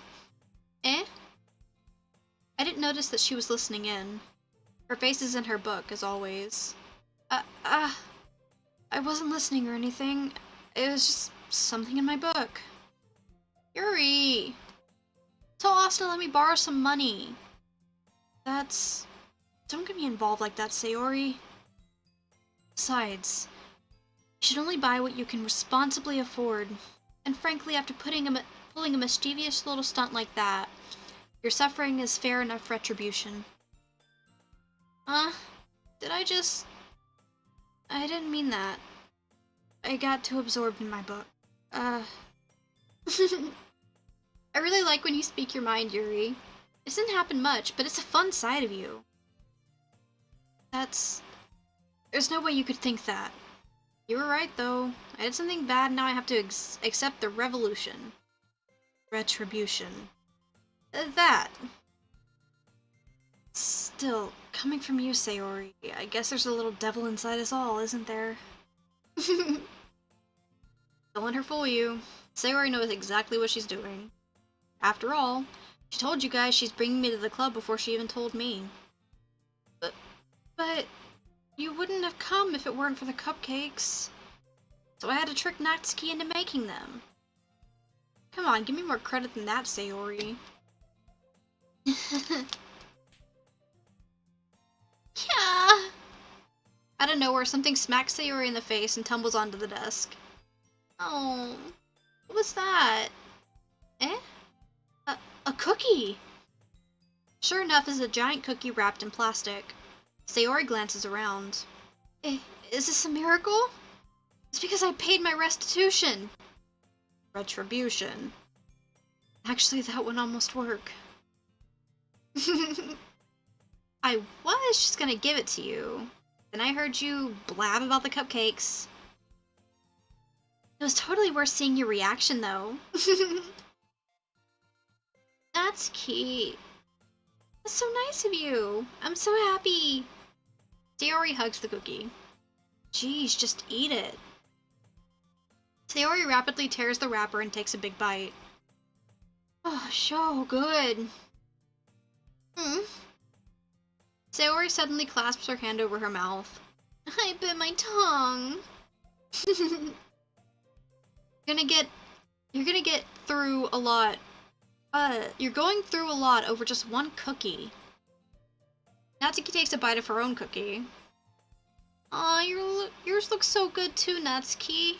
Can I try it? Jeez. Beggars can't be choosers. But yours is chocolate. Yeah, why do you think I gave you that one? Fine. Still, I'm really happy that you shared this one with me. Sayori gets behind her seat and goes behind Natsuki and then wraps her arms around her. Ah, jeez. I get it. Cookie still in hand, Natsuki reaches up to nudge Sayori off of her. Sayori suddenly leans down and takes a bite out of Natsuki's cookie. Hey! Did you seriously just do that? Mouthful, Sayori trots away to safety. Yuri and I laugh as well. Jeez, you're such a kid sometimes. Monica, can you tell Sayori... Eh? Natsuki glances around. Monica isn't in the club room. Ugh! Where's Monica anyway? Question. Have any of you heard anything about her being late today? Not me. Yeah, I haven't either. It's a bit unusual. I hope she's okay. Of course she's okay. She probably just had something to do today. It's pretty popular after all.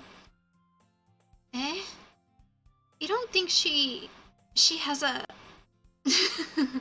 I wouldn't be surprised. She's probably more desirable than all of us combined. That's true. Excuse me? Suddenly the door swings open. Sorry, I'm super sorry. Ah, there you are.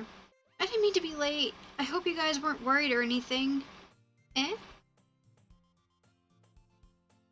Monica chose the club out over her boyfriend after all. You're so strong-willed. Boyfriend? What on earth are you talking about?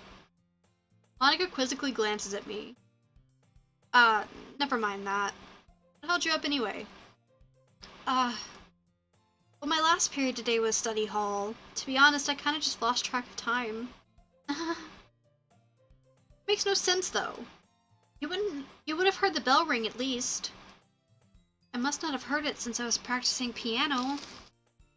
Piano? I wasn't aware that you played music as well, Monica.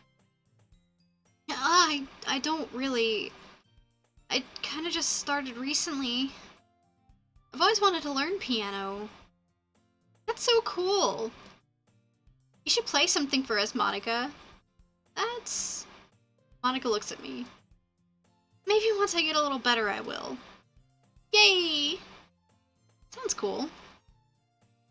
I'd also look forward to it. Is that so?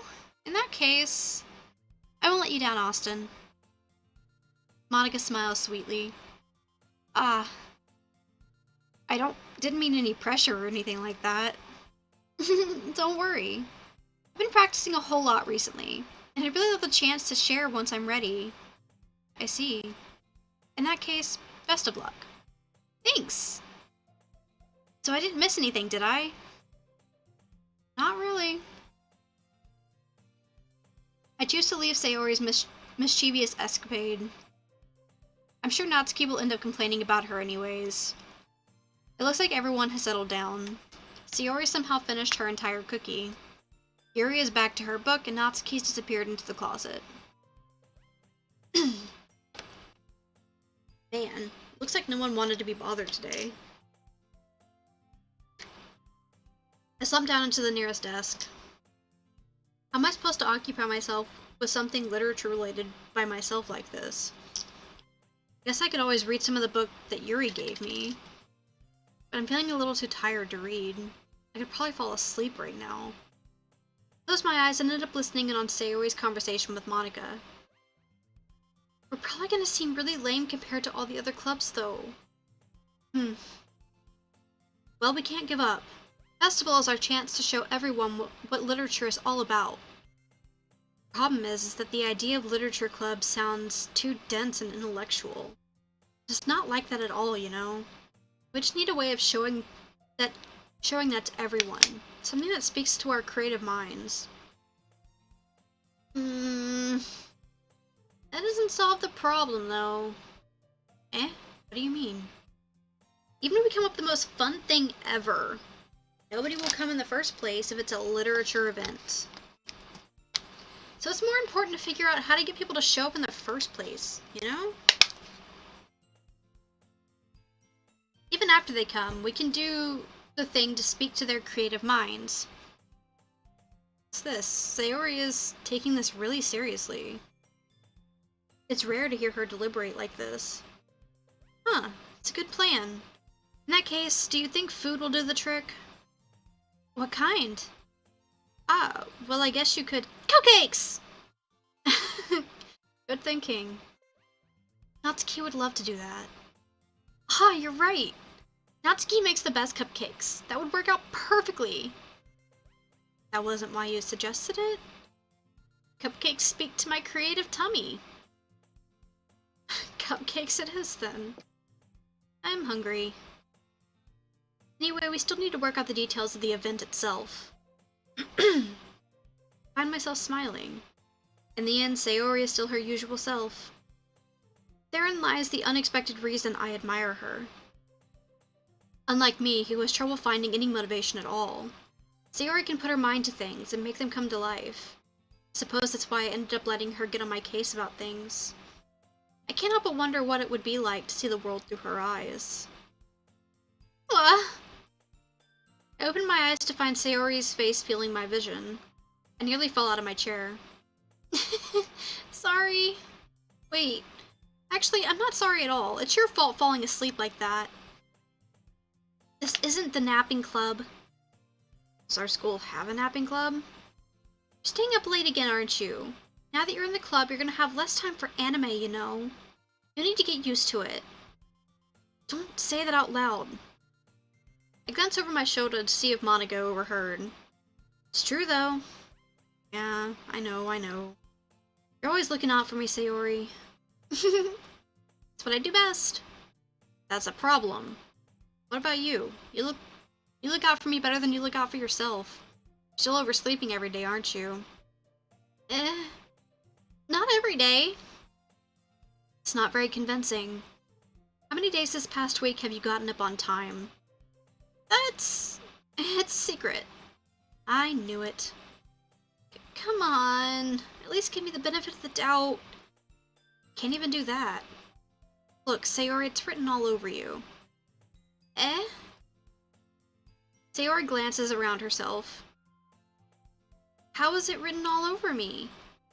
You're clearly in a rush this morning. Look, your hair is sticking out all around here. I run my fingertips down the side of Sayori's hair, trying to straighten it out.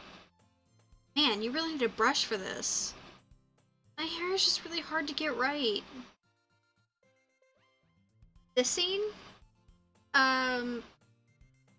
Pretty sure. Why does this lead to something?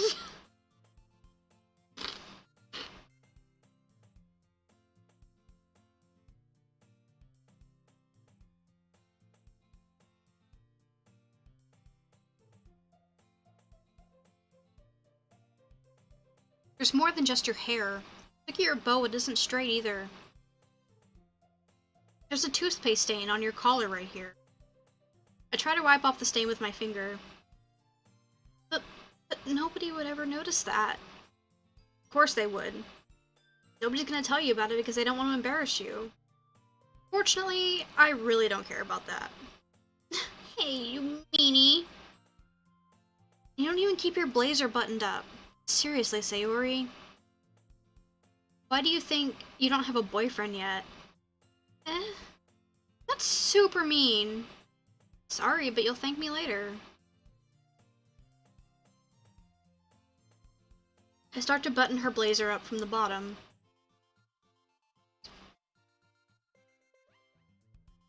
Once you see how much better it looks, you'll change your mind. This is so funny. What is it? Yeah, she's so adorable, right?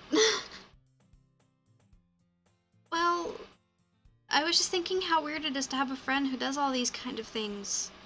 Eh? Don't say that. You'll make me feel weird about it, stupid. It's okay, though. I'm happy we're like this. Aren't you? I guess. Hey, be careful. The button might come off. Why is this one so hard to close? I struggle to fully close the button near her chest. It's probably because she got big titties, boy.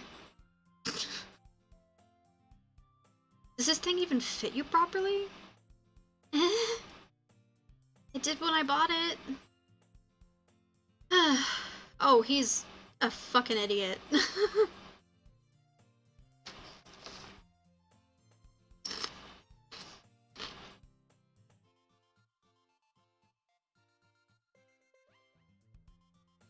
If you ever buttoned it, you would notice sooner that it didn't fit you anymore.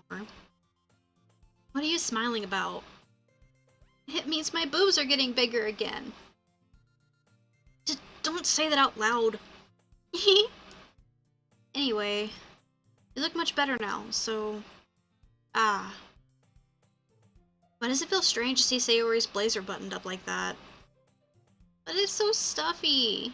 It's not worth it at all. Sayori hastily unbuttons her blazer once more. Whew. That's so much better. Sayori puts her arms out and twirls around. So if I keep it unbuttoned, then I won't get a boyfriend, right? What kind of logic is that? Why are you saying that like it's a good thing? Because if I had a boyfriend, then he wouldn't let me do things like this. You take better care of me than anyone else would anyways. So that's why I'm keeping it unbuttoned. Stop saying all these embarrassing things. I didn't say anything embarrassing. Jeez. Well, anyways, just try and focus on waking up earlier. Only if you focus on getting to bed earlier. Fine, fine. It's a deal.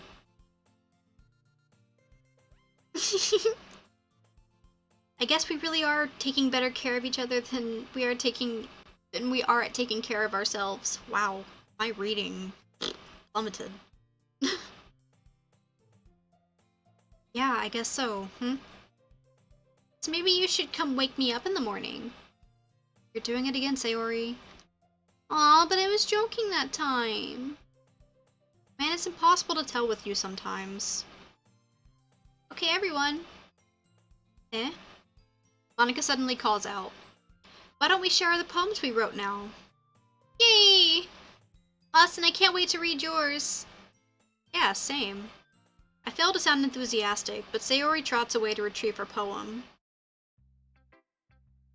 I was,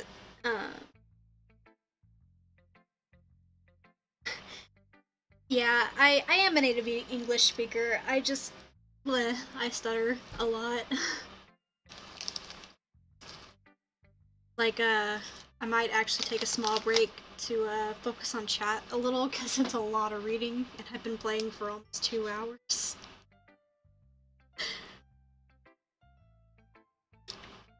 Slow-moving game, but I like it.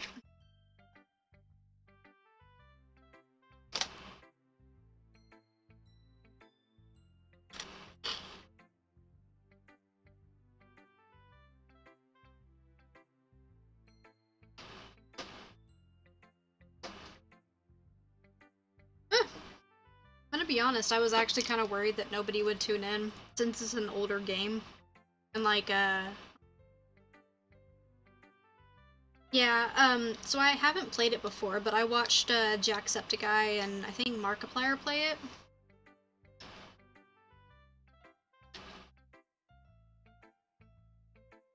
Like, once stuff starts happening, it starts happening.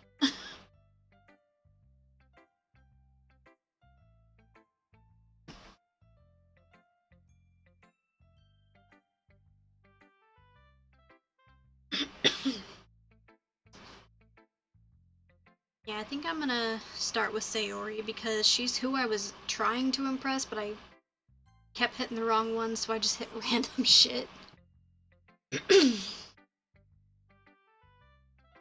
Oh my goodness! This is so good, Austin! Eh? I love it! Especially after yesterday's poem. Ugh. You're too honest sometimes, Sayori. Hello, Gab.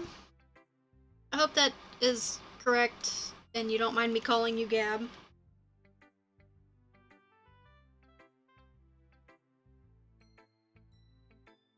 No, but really, I want to put this on my wall. Can I? Awesome. Sayori, you must be seriously overreacting. I'm not a good writer at all. I honestly have no idea what I'm doing. Well, maybe that's why. Because I have no idea what I like either. Jeez. Sure, Yuri's opinion has to be a little bit more constructive than this. Maybe even Natsuki's. Are you sure you don't just like it because I wrote it? Eh? Well, I'm sure that's part of it.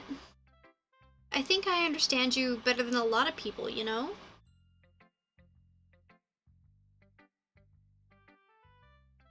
Oh god, have you guys seen each other before in chat?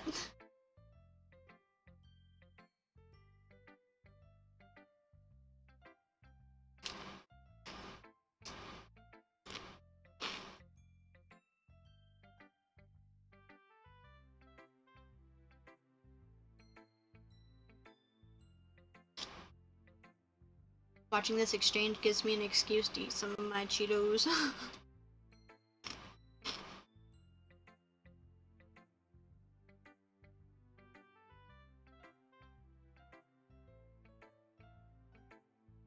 That's so cute that you guys, like, know each other already from another stream.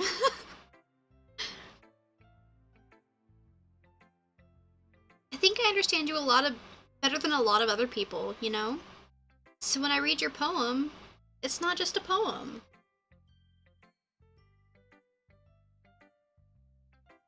Oh, nice. It's an Austin poem. Austin? Wow, Austin. I was trying to say awesome and Austin at the same time. That makes it extra special. Like I can feel your feelings in it. Sayori hugs the sheet against her chest. You're so weird, Sayori. Well, I'm not very good at figuring out if poems are good or bad. And that's just why I go by my heart. If it makes me feel things, then it must be a good poem. Not sure that's exactly how it works. Then again, I guess conveying feelings is a pretty important part of the whole thing. Yeah, maybe. Honestly, I don't even know what kind of writing you like in the first place. Yeah, me either. Ugh. Why don't you at least try giving it some thought? You want to write something for me? That's so sweet. Yeah, right. You're always thinking about other people. You need to think about yourself once in a while. If you don't, you might end up getting hurt at some point. Eh? Well, I don't really know what you mean, but I'll try and keep it in mind. Well, whatever. Anyway, let's see. I guess I like happy poems. Wait, sometimes I like sad poems too. Sometimes a little bit of both. There's a word for that, right? Oh! Knocked over my microphone. That might be my PC making noise. I'll try and move my mic.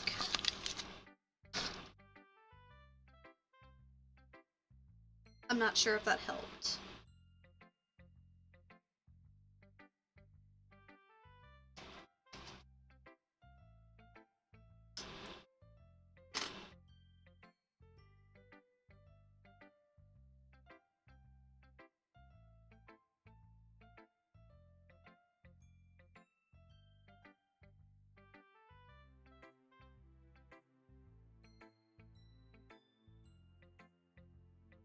Let me also make sure my, like, the correct microphone is selected.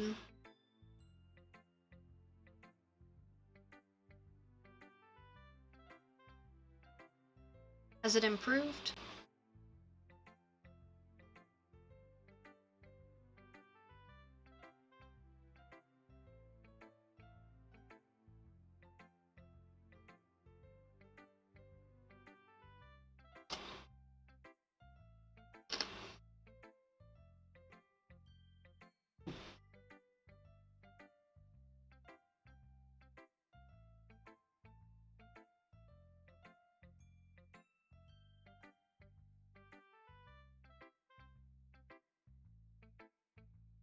Yeah, I have the filter set to where it doesn't really pick up any background noise, hopefully, because I was having issues with it being really like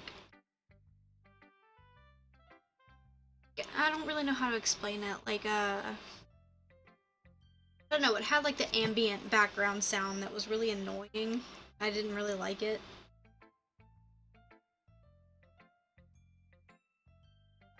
What's the word I'm looking for? Bittersweet. Yeah. I like things that are happy and things that are sad.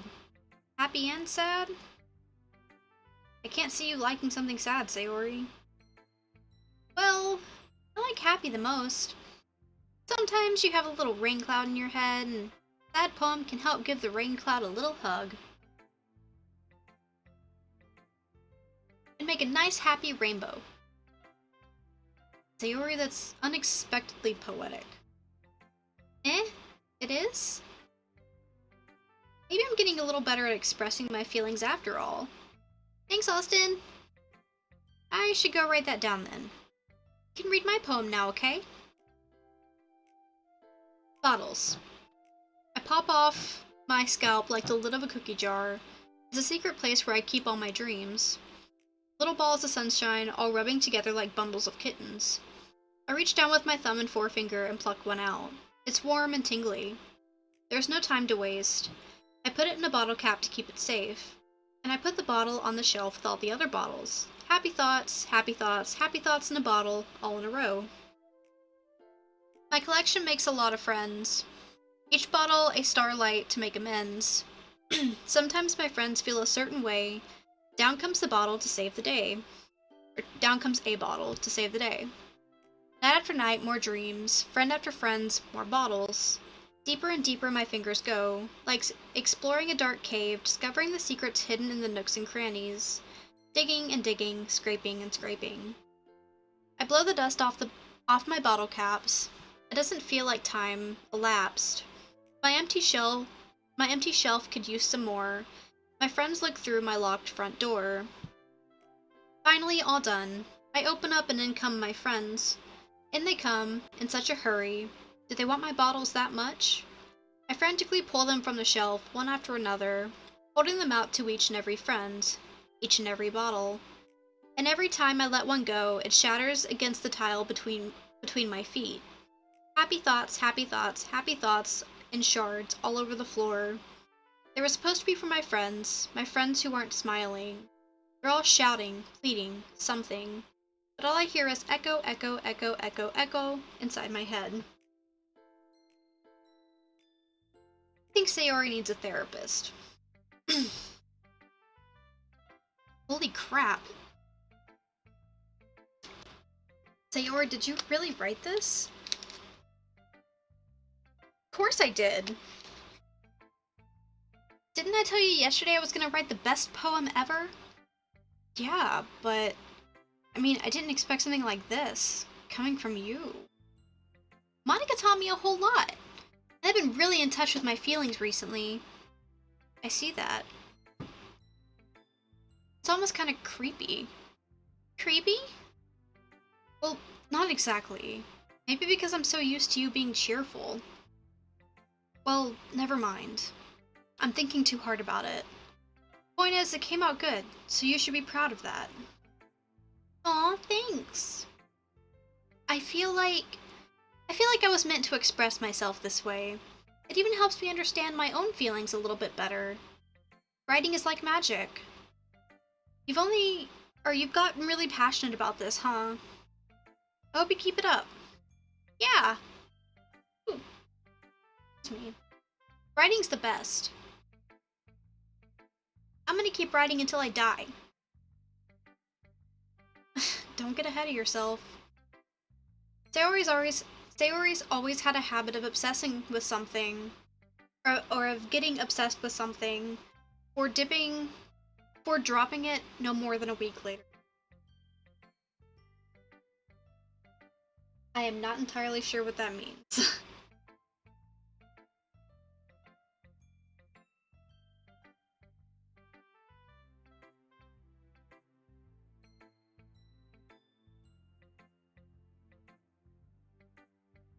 wonder if this is one of those times.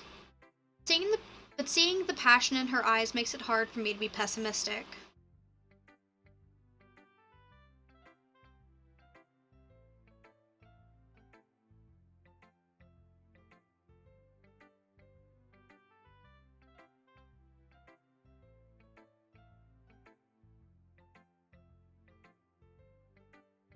I'm sorry, I only speak English. And tiny, tiny bits of German.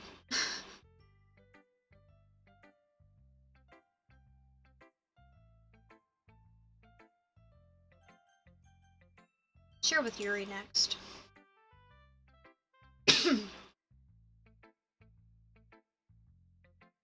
Guys, I just need some water real quick.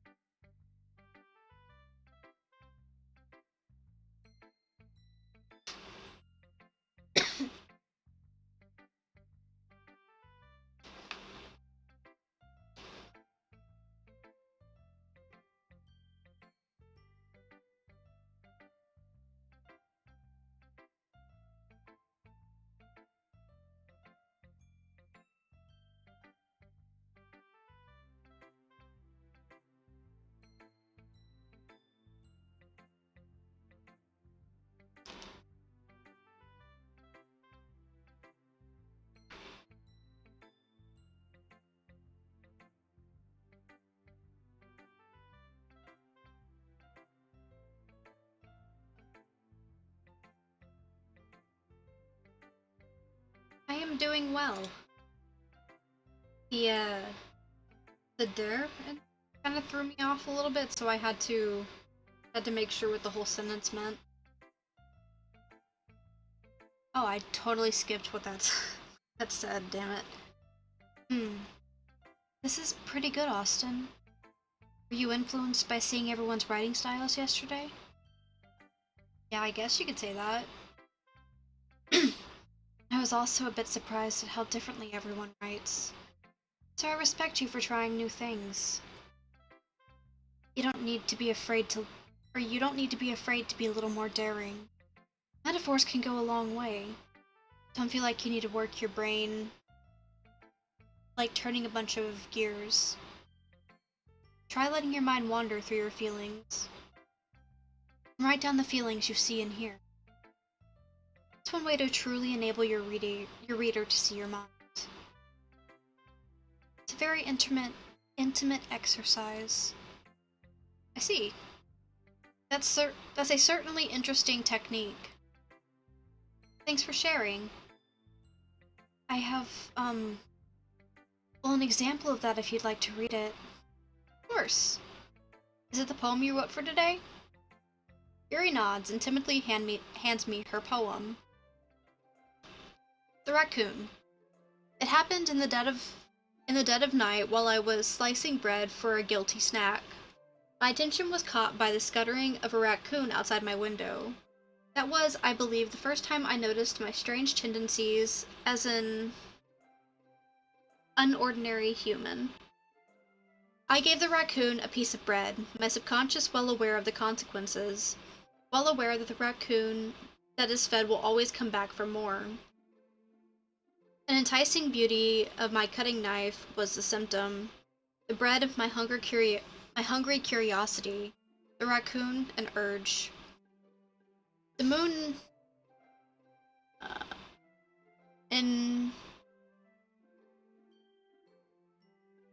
increments its phase and reflects that much more light off of my cutting knife. The very same light that glistens in the eyes of my raccoon friend. I slice the bread, fresh and soft. The raccoon becomes excited. Or perhaps I am merely projecting my emotions onto the newly satisfied animal. The raccoon has taken to following me. You could say that we have gotten quite used to each other. The raccoon becomes hungry more and more frequently, so my bread is always handy. Every time I brandish my knife, the raccoon shows me his excitement. A rush of blood, classic Pavlovian conditioning. I slice the bread, and I feed myself once again.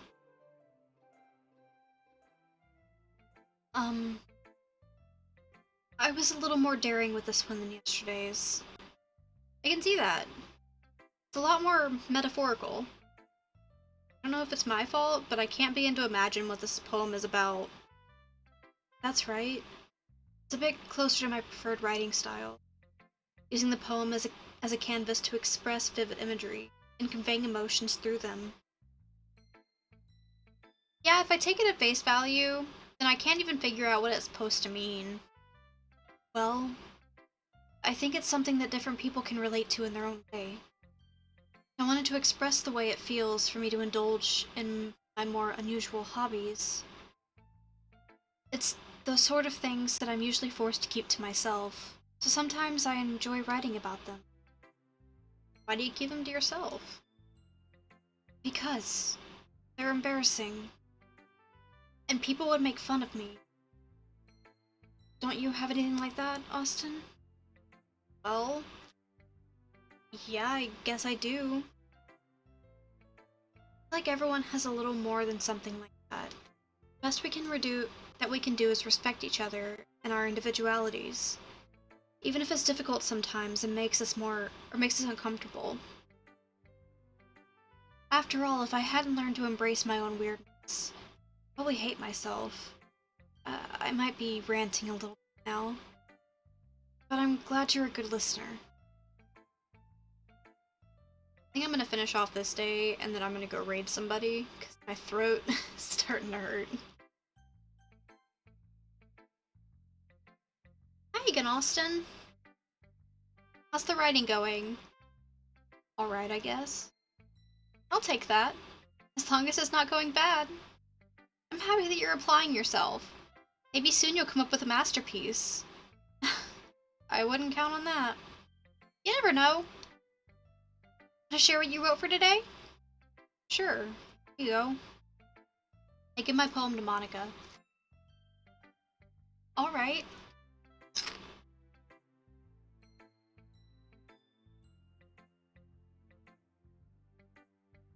I like this one. It makes me think of something Sayori would like. That's so.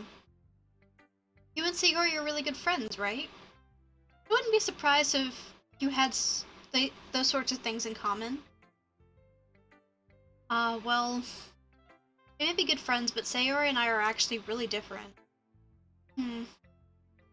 Well, that may be the case, but maybe there are also similarities that you wouldn't expect. The way she talks about you, it sounds like the two of you actually really care about each other's well-being.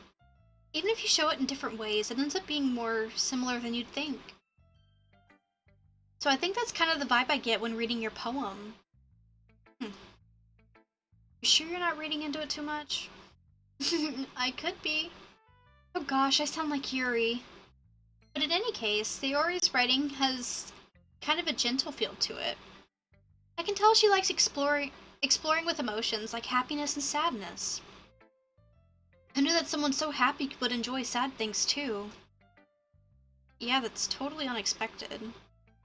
Well, to each their own. You shouldn't be afraid to experiment a little bit either. But anyways, want to read my poem now?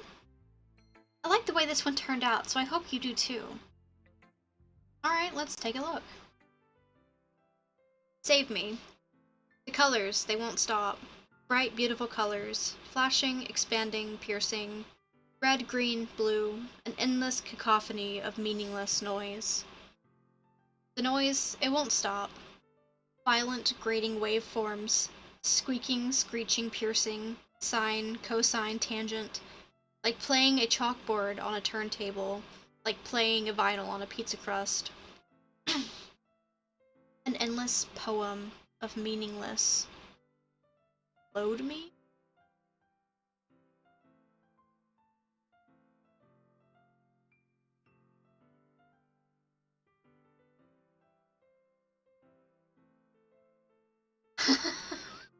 That's the vibe I was getting from it, too. I just don't know what the sine cosine tangent has to do with anything.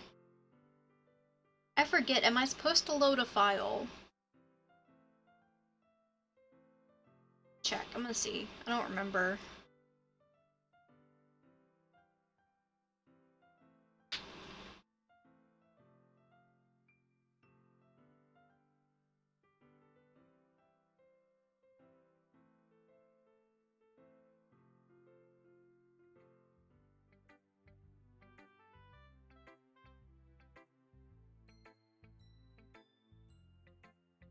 need to dig where to find it.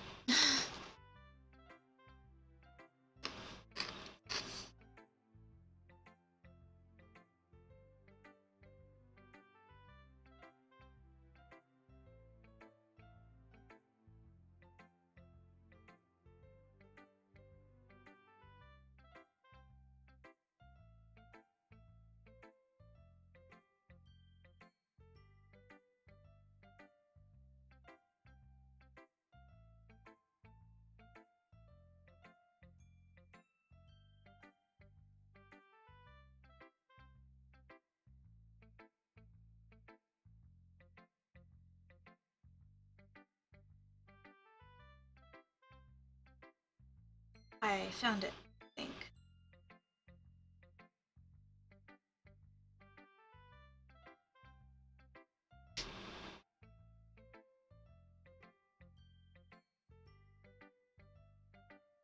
I am here, I'm sorry.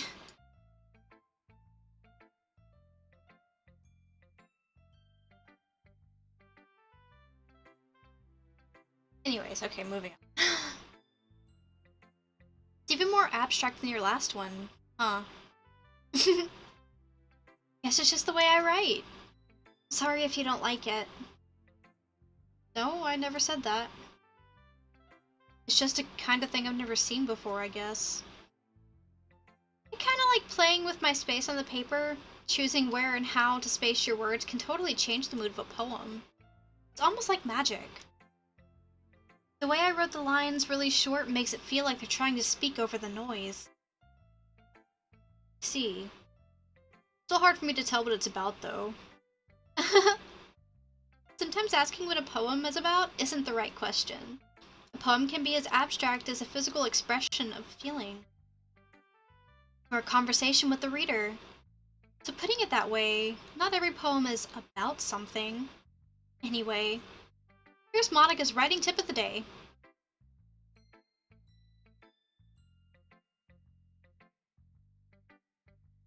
Oh yeah? How'd that go?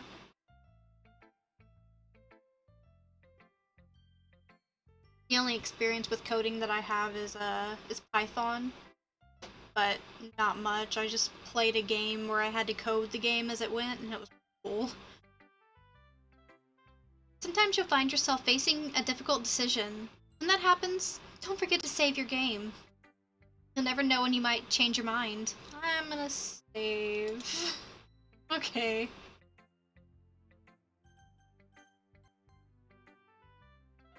Or when something unexpected may happen. Wait, is this tip even about writing? What am I even talking about? That's my advice for today. Thanks for listening.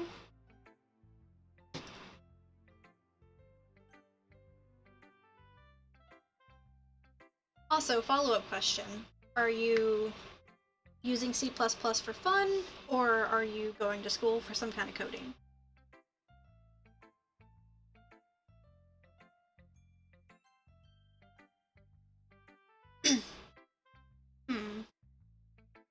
Well, I can admit that it's better than the last one.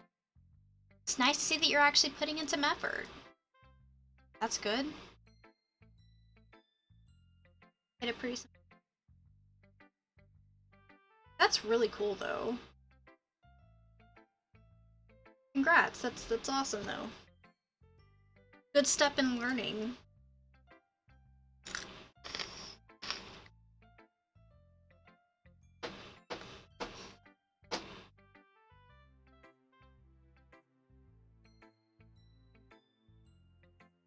Come to think of it, it reminds me of a Sayori's poem from yesterday. Eh? You think so? Also, sorry I am, saying the wrong words or stumbling over. I'm not used to, reading things for this long. Basically, it multiplies two numbers with some extra text. That's still really cool. I wouldn't be able to do that. I want to get into coding, but it's intimidating as hell.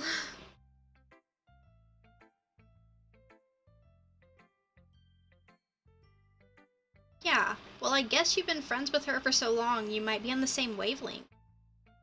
But you never really struck me as her type. I have to sneeze no more. Sayori has a type all of a sudden. Well, I don't know, but honestly, how can you like someone so fluffy? Or how can someone so fluffy spend so much time with someone like you? Ah, dope. If you don't ask, or if you don't mind me asking, what's your major? Like, what is your goal? Like after school? It's like she dragged around a dead weight. Ugh, that was a little unnecessary. But think of it this way. If it weren't for me, she would probably just fly away like a balloon. Or like letting go of a balloon. You could say we each take care of each other in our own way. Whatever it is, I don't get it. Oh yeah, I guess I'm supposed to show you my poem. Here. Amy likes spiders. You know what I heard about Amy? Amy likes spiders. Icky, wriggly, hairy, ugly spiders. That's why I'm not her friend. Amy has a cute singing voice. I heard her singing my favorite song. One time she sang the chorus, or every time she sang the chorus, my heart would pound, to the rhythm of the words. She likes spiders, that's why I'm not friends with her. One time I hurt my leg really badly. Amy helped me up and took me to the nurse. I tried not to let her touch me. She likes spiders, so her hands are probably gross, that's why I'm not friends with her. Amy has a lot of friends. I always see her talking to people. She probably talks about spiders. What if her friends start to like spiders too? That's why I'm not friends with her. It doesn't matter if she has other hobbies. It doesn't matter if she keeps it private. It doesn't matter if she doesn't hurt anyone. It's still gross. She's gross. The world is better off without spider lovers. And I'm gonna tell everyone. Not bad, right? Quite a bit longer than yesterday's. Yesterday's was way too short. Oh, sorry. I was just warming up. I hope you didn't think it was the best I could do. I have no idea yet. Probably finding a job with electronics because I'm in school, higher technical education, whatever the translation is.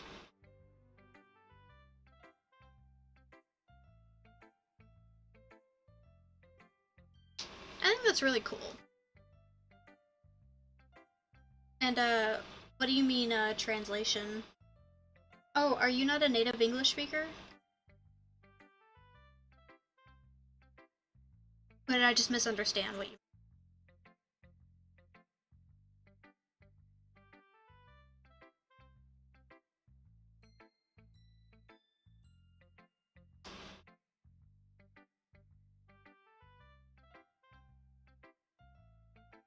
Oh, okay.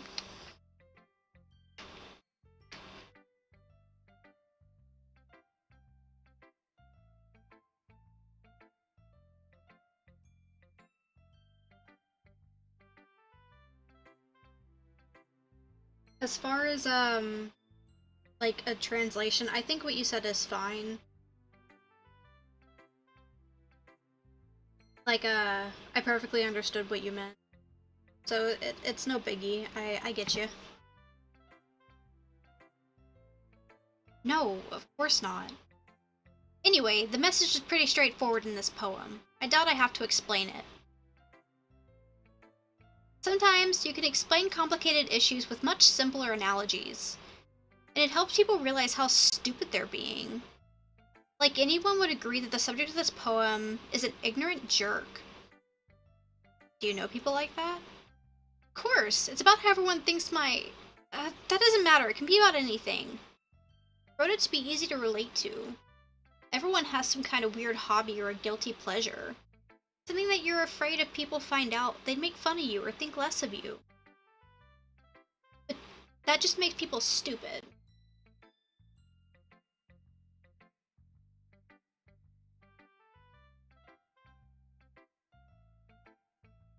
What do you mean?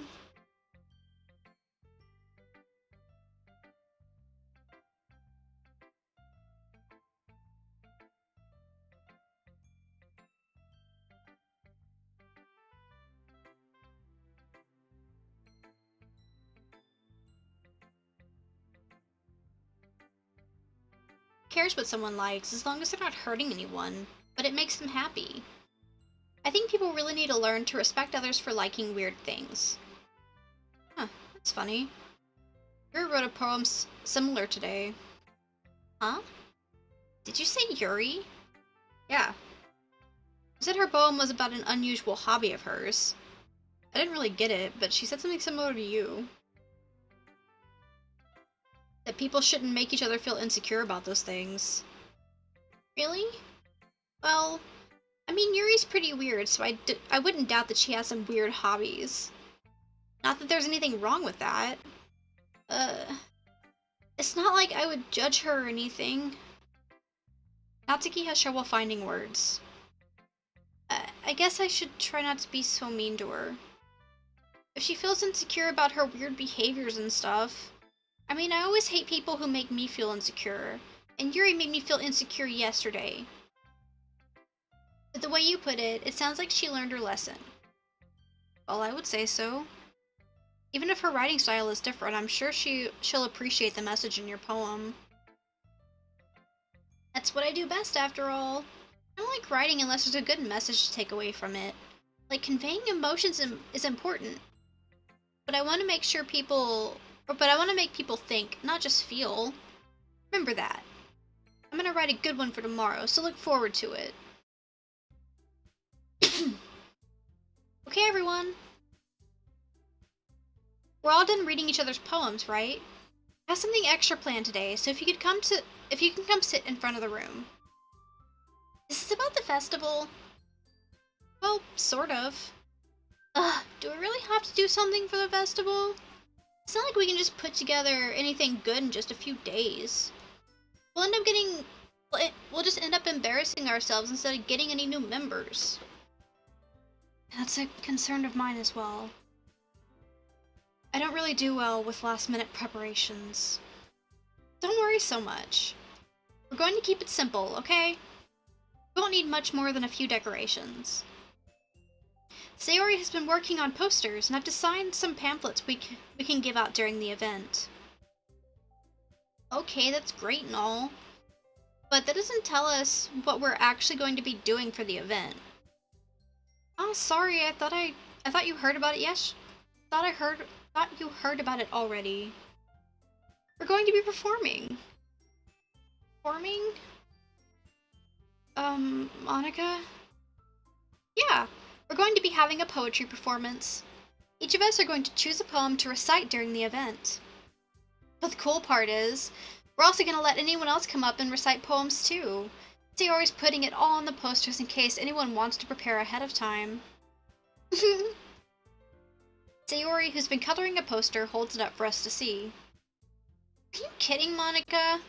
You didn't already start putting those posters up, did you? Well, I did. That's different brand stuff, there's design, and other electronics. I'm in biomedicine, which is the same as electronics and technical. That's really cool. Also, yeah, Google Translate his ass.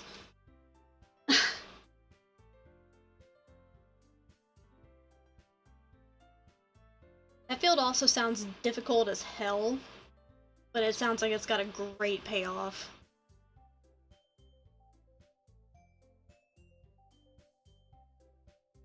I really genuinely hope that it goes really well for you.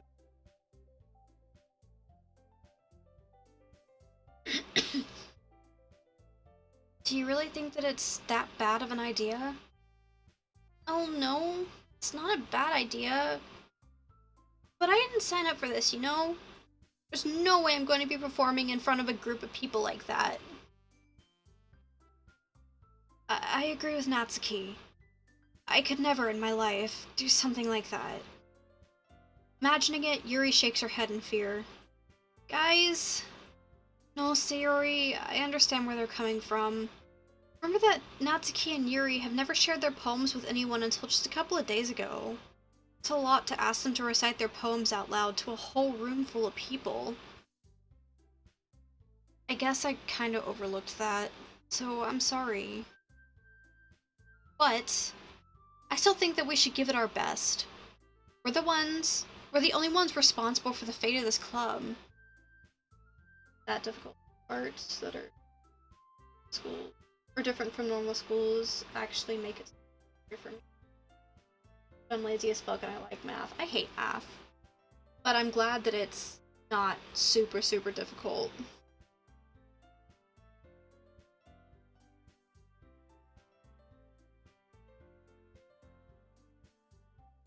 I'm curious what parts make it different from normal schools. Is it just that they have, like, the different branches, or... We start the event and put on a good performance, then it will inspire others to do the same. The more people who perform, the better we'll do, or the better we'll be able to show everyone what literature is all about. Yeah. It's about expressing your feelings, being intimate with yourself, finding new horizons, and having fun. That's right. And it's those reasons that we're all in this club today. Don't you want to share that with others?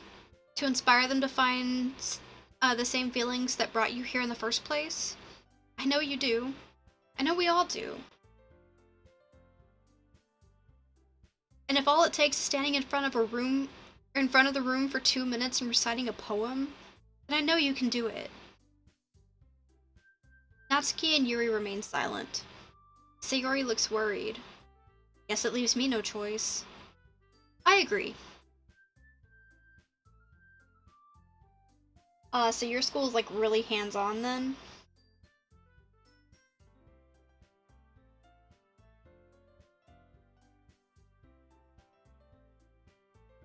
So are your schools still, like, still shut down? Or...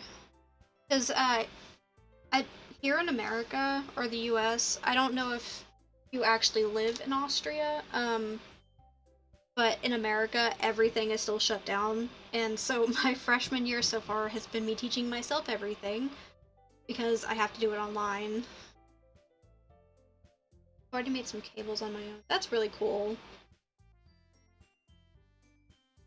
I for a time considered going into the electrical engineering field, but decided storyboard animation was what I was gonna go with. I don't think it's too much to ask. I think that Sayori and Monica have been trying really hard to get new members. The least we can do is help them out a bit. Well, maybe, but... Looks like Natsuki doesn't have any arguments left. Okay, fine. Guess I'll just have to get it over with. Alright. Whew. Thanks, Natsuki. What about you, Yuri? Yeah, we have homeschooling, but Wednesday is an exception because it's where we do those cables and we can't homeschool that. So you have, like, days where you go up to the school and do, like labs and stuff to actually do the hands-on stuff then?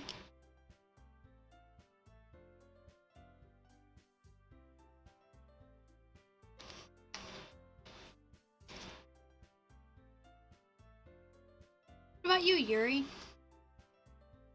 Yuri dejectedly glances around at everyone else's expectant faces. Guess I don't really have a choice. That's everyone. You're the best, Yuri. This club is seriously going to be the death of me. Oh, honey. Oh, sweetheart. You have no fucking clue. Oh gosh, you'll be fine, Yuri. But anyway, let's move on to the main event. I want each of you to choose a poem of yours. We're going to practice reciting them in front of each other. No way! Monica! This is too sudden. Well, if you can't recite your poem in front of the club, how do you expect to do it in front of strangers? No. Don't worry. I'll start off to help everyone feel a little bit more comfortable. Can I go next? Of course. Now let's see. Monica flips through her notebook to a specific poem she has in mind for herself. She then stands behind the podium. The whole day is actually just workshop, and not because of homes like that. Okay.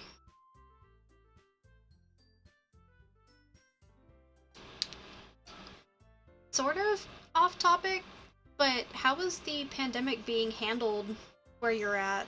It's being handled very poorly here. She then stands behind the podium. The title of this poem is The Way They Fly. Monica begins reciting her poem. Her clear, confident voice fills the room.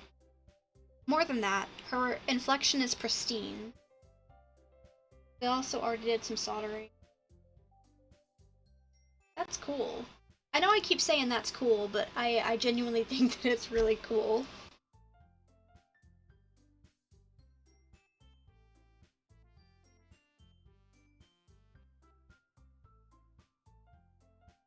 She knows exactly how to apply emotion behind each line that she recites, bringing the words to life.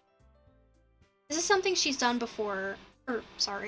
Is this something she's done before, or is she simply a natural? I glance around me. Everyone has their eyes on Monica. Sayori looks amazed.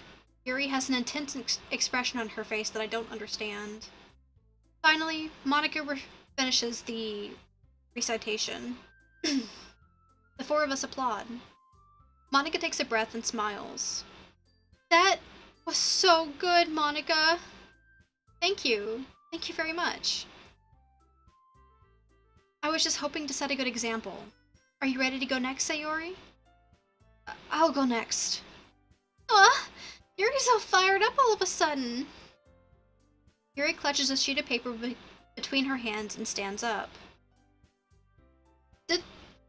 Did the poster back here just glitch, or am I going crazy?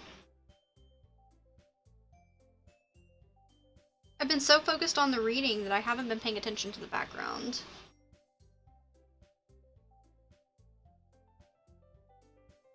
It's unfortunate.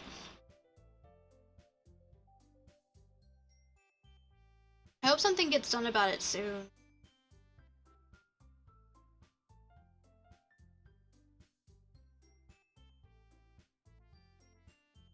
Keeping her head down, she walks quickly over to the podium.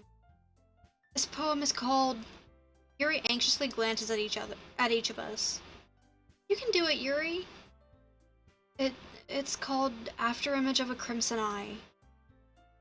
Yuri's voice shakes as she starts reading the poem. Just a moment ago, she practically refused to do this. Why is she suddenly putting in so much effort? As Yuri gets past the first couple of lines, her voice changes. It's almost like what happened when Yuri gets absorbed into her books.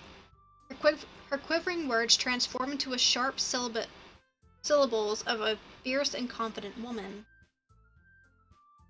The poem is full of twists and turns in its structure that she enunciates with perfect timing. This must be a rare glimpse into the whirling fire that Yuri keeps concealed inside of her head.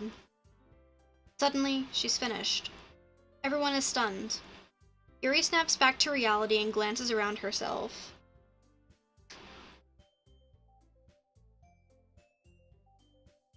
I'll take a look at that in just a little bit when I go to grade the person I'm rating, because if I click on it now, since I'm monitoring chat on my phone, it'll take me away from the chat, and then I won't have a log of everything, and if you happen to send something while I'm still looking at the site, I won't see it. Also, it's German. What a surprise.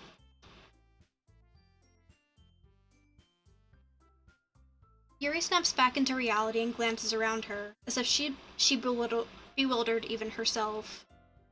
It's up to me to save the situation. I'm the first to start applauding. Everyone joins me afterwards, and we give Yuri a recognition she deserves. It's not that we didn't want to applaud for her. We were all caught off guard, so we must have forgotten. As we applaud, Yuri holds her poem to her chest and rushes back to her seat.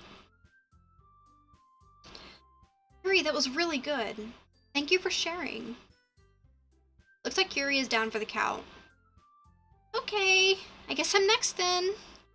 Sayori hops out of her chair and cheerfully walks to the podium. This one's called My Meadow. Ha ha.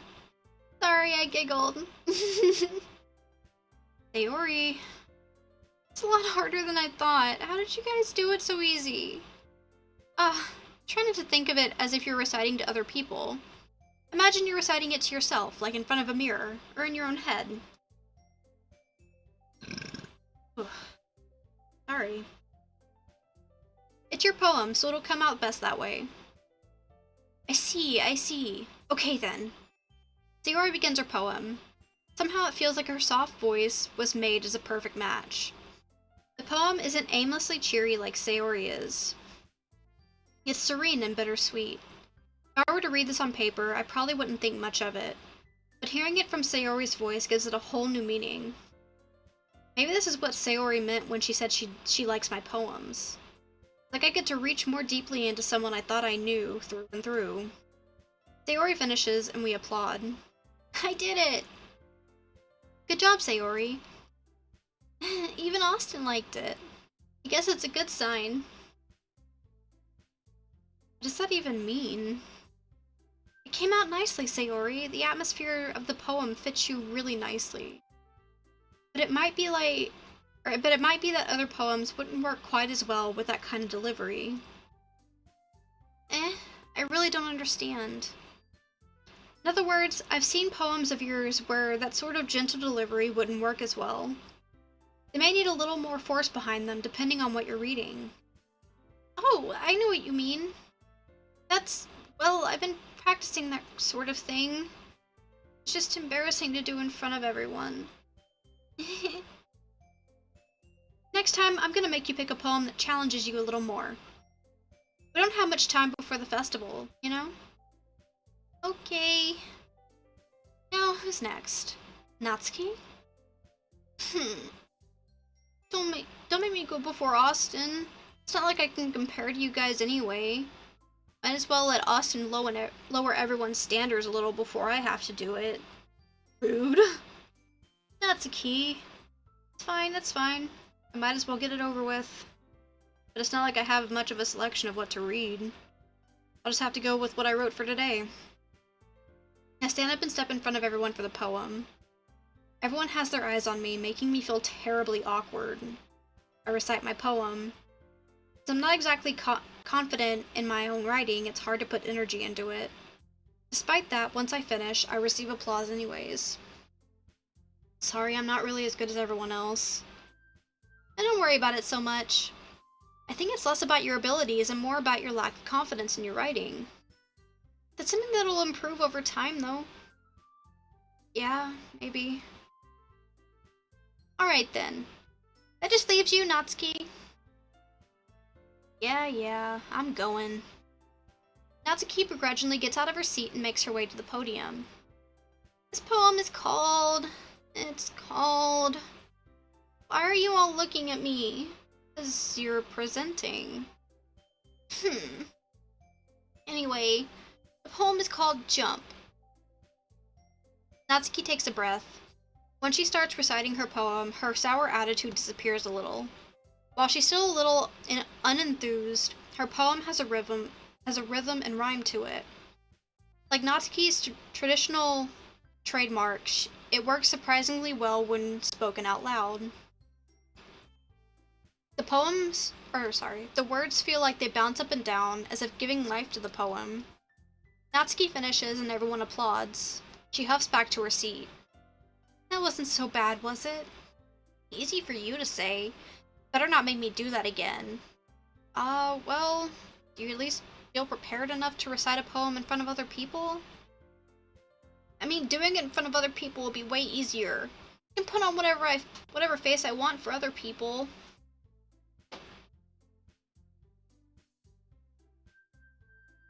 Sorry about that. When it's just my friends, it's just embarrassing. This surprised Natsuki. I think it'd be the other way around for me. Well, that's just how it is, so... Well, I guess in that case, we won't have much to worry about for the festival. That said, I want to thank everyone for coming through. It might be hard, but I hope that you all have an idea of what it's like now. Make sure you pick a poem and get enough practice before the festival, okay?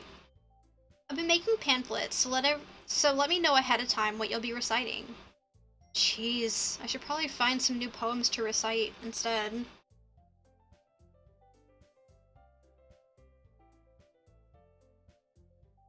Brother texted me and asked what I was doing if I didn't send him a stream. That's fine too. It doesn't have to be your own. I'm already pleasantly surprised that you're putting in all this effort for the club. It makes me really happy. Yeah, no problem. Okay, everyone. I think that's about it for today. I know the festival is coming up, but try to write poems for tomorrow as well. It's been working out really nicely so far, so I'd like to continue that. As for the festival, we'll finish planning tomorrow, and then we'll have the weekend to prepare. Monday's the big day. I can't wait! I can do this. I can do this. Alright. I stand up. There's no way I'll be able to find the same enthusiasm as Sayori or Monica, but I'll try my best to get through it. If it's for the sake of the club, and impressing Monica, then I'll have to do my best. Thank you so much for the follow, Gab. Ready to go, Sayori? Yeah? Look at you two, always going home together like that. It's kind of adorable, isn't it?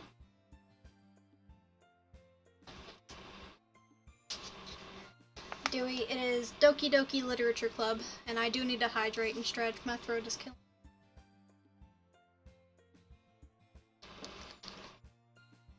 I'm not going to be able to do the whole game today. I'll probably end up finishing it tomorrow. I say I'm not going to be able to finish it today because Steak, my husband, gets off in 15 minutes, and this is his laptop that I stream on. That and my throat is starting to really hurt from all this reading. Jeez, guys. Don't make such a big deal out of it.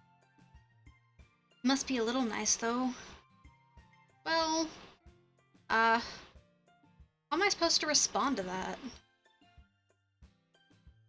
It's okay, Austin. You don't have to say it. Whatever. Let's go already. I walk home with Sayori once more, and I'm gonna save here. Here we go. Even though it's only been a few days, a lot of things have happened or have already changed. But today, Sayori is being a little bit more quiet than usual on the way home. Hey, Sayori? Sorry, I was spacing out. Ah, no wonder. I was thinking about something from earlier. I like how we get to... Sayori fumbles for her words.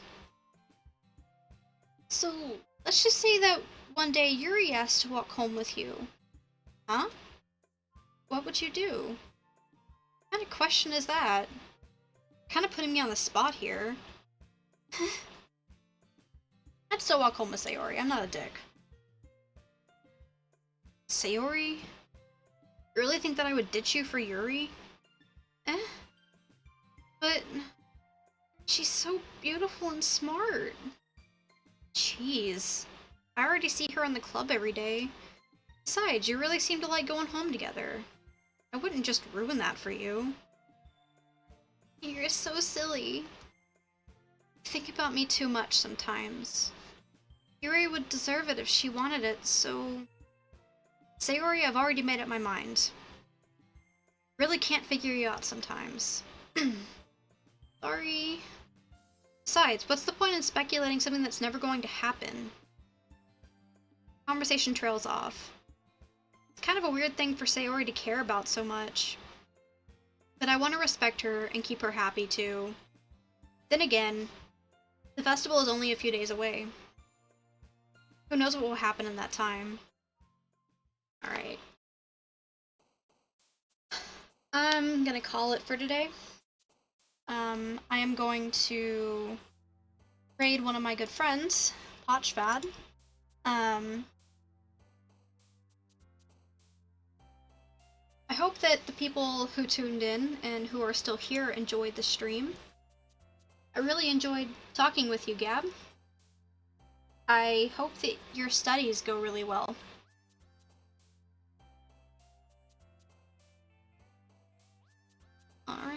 just get this.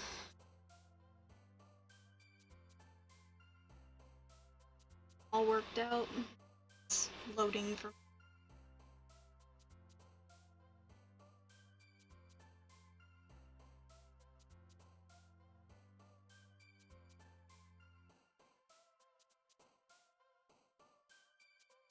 Yeah, we're gonna go and raid Potch.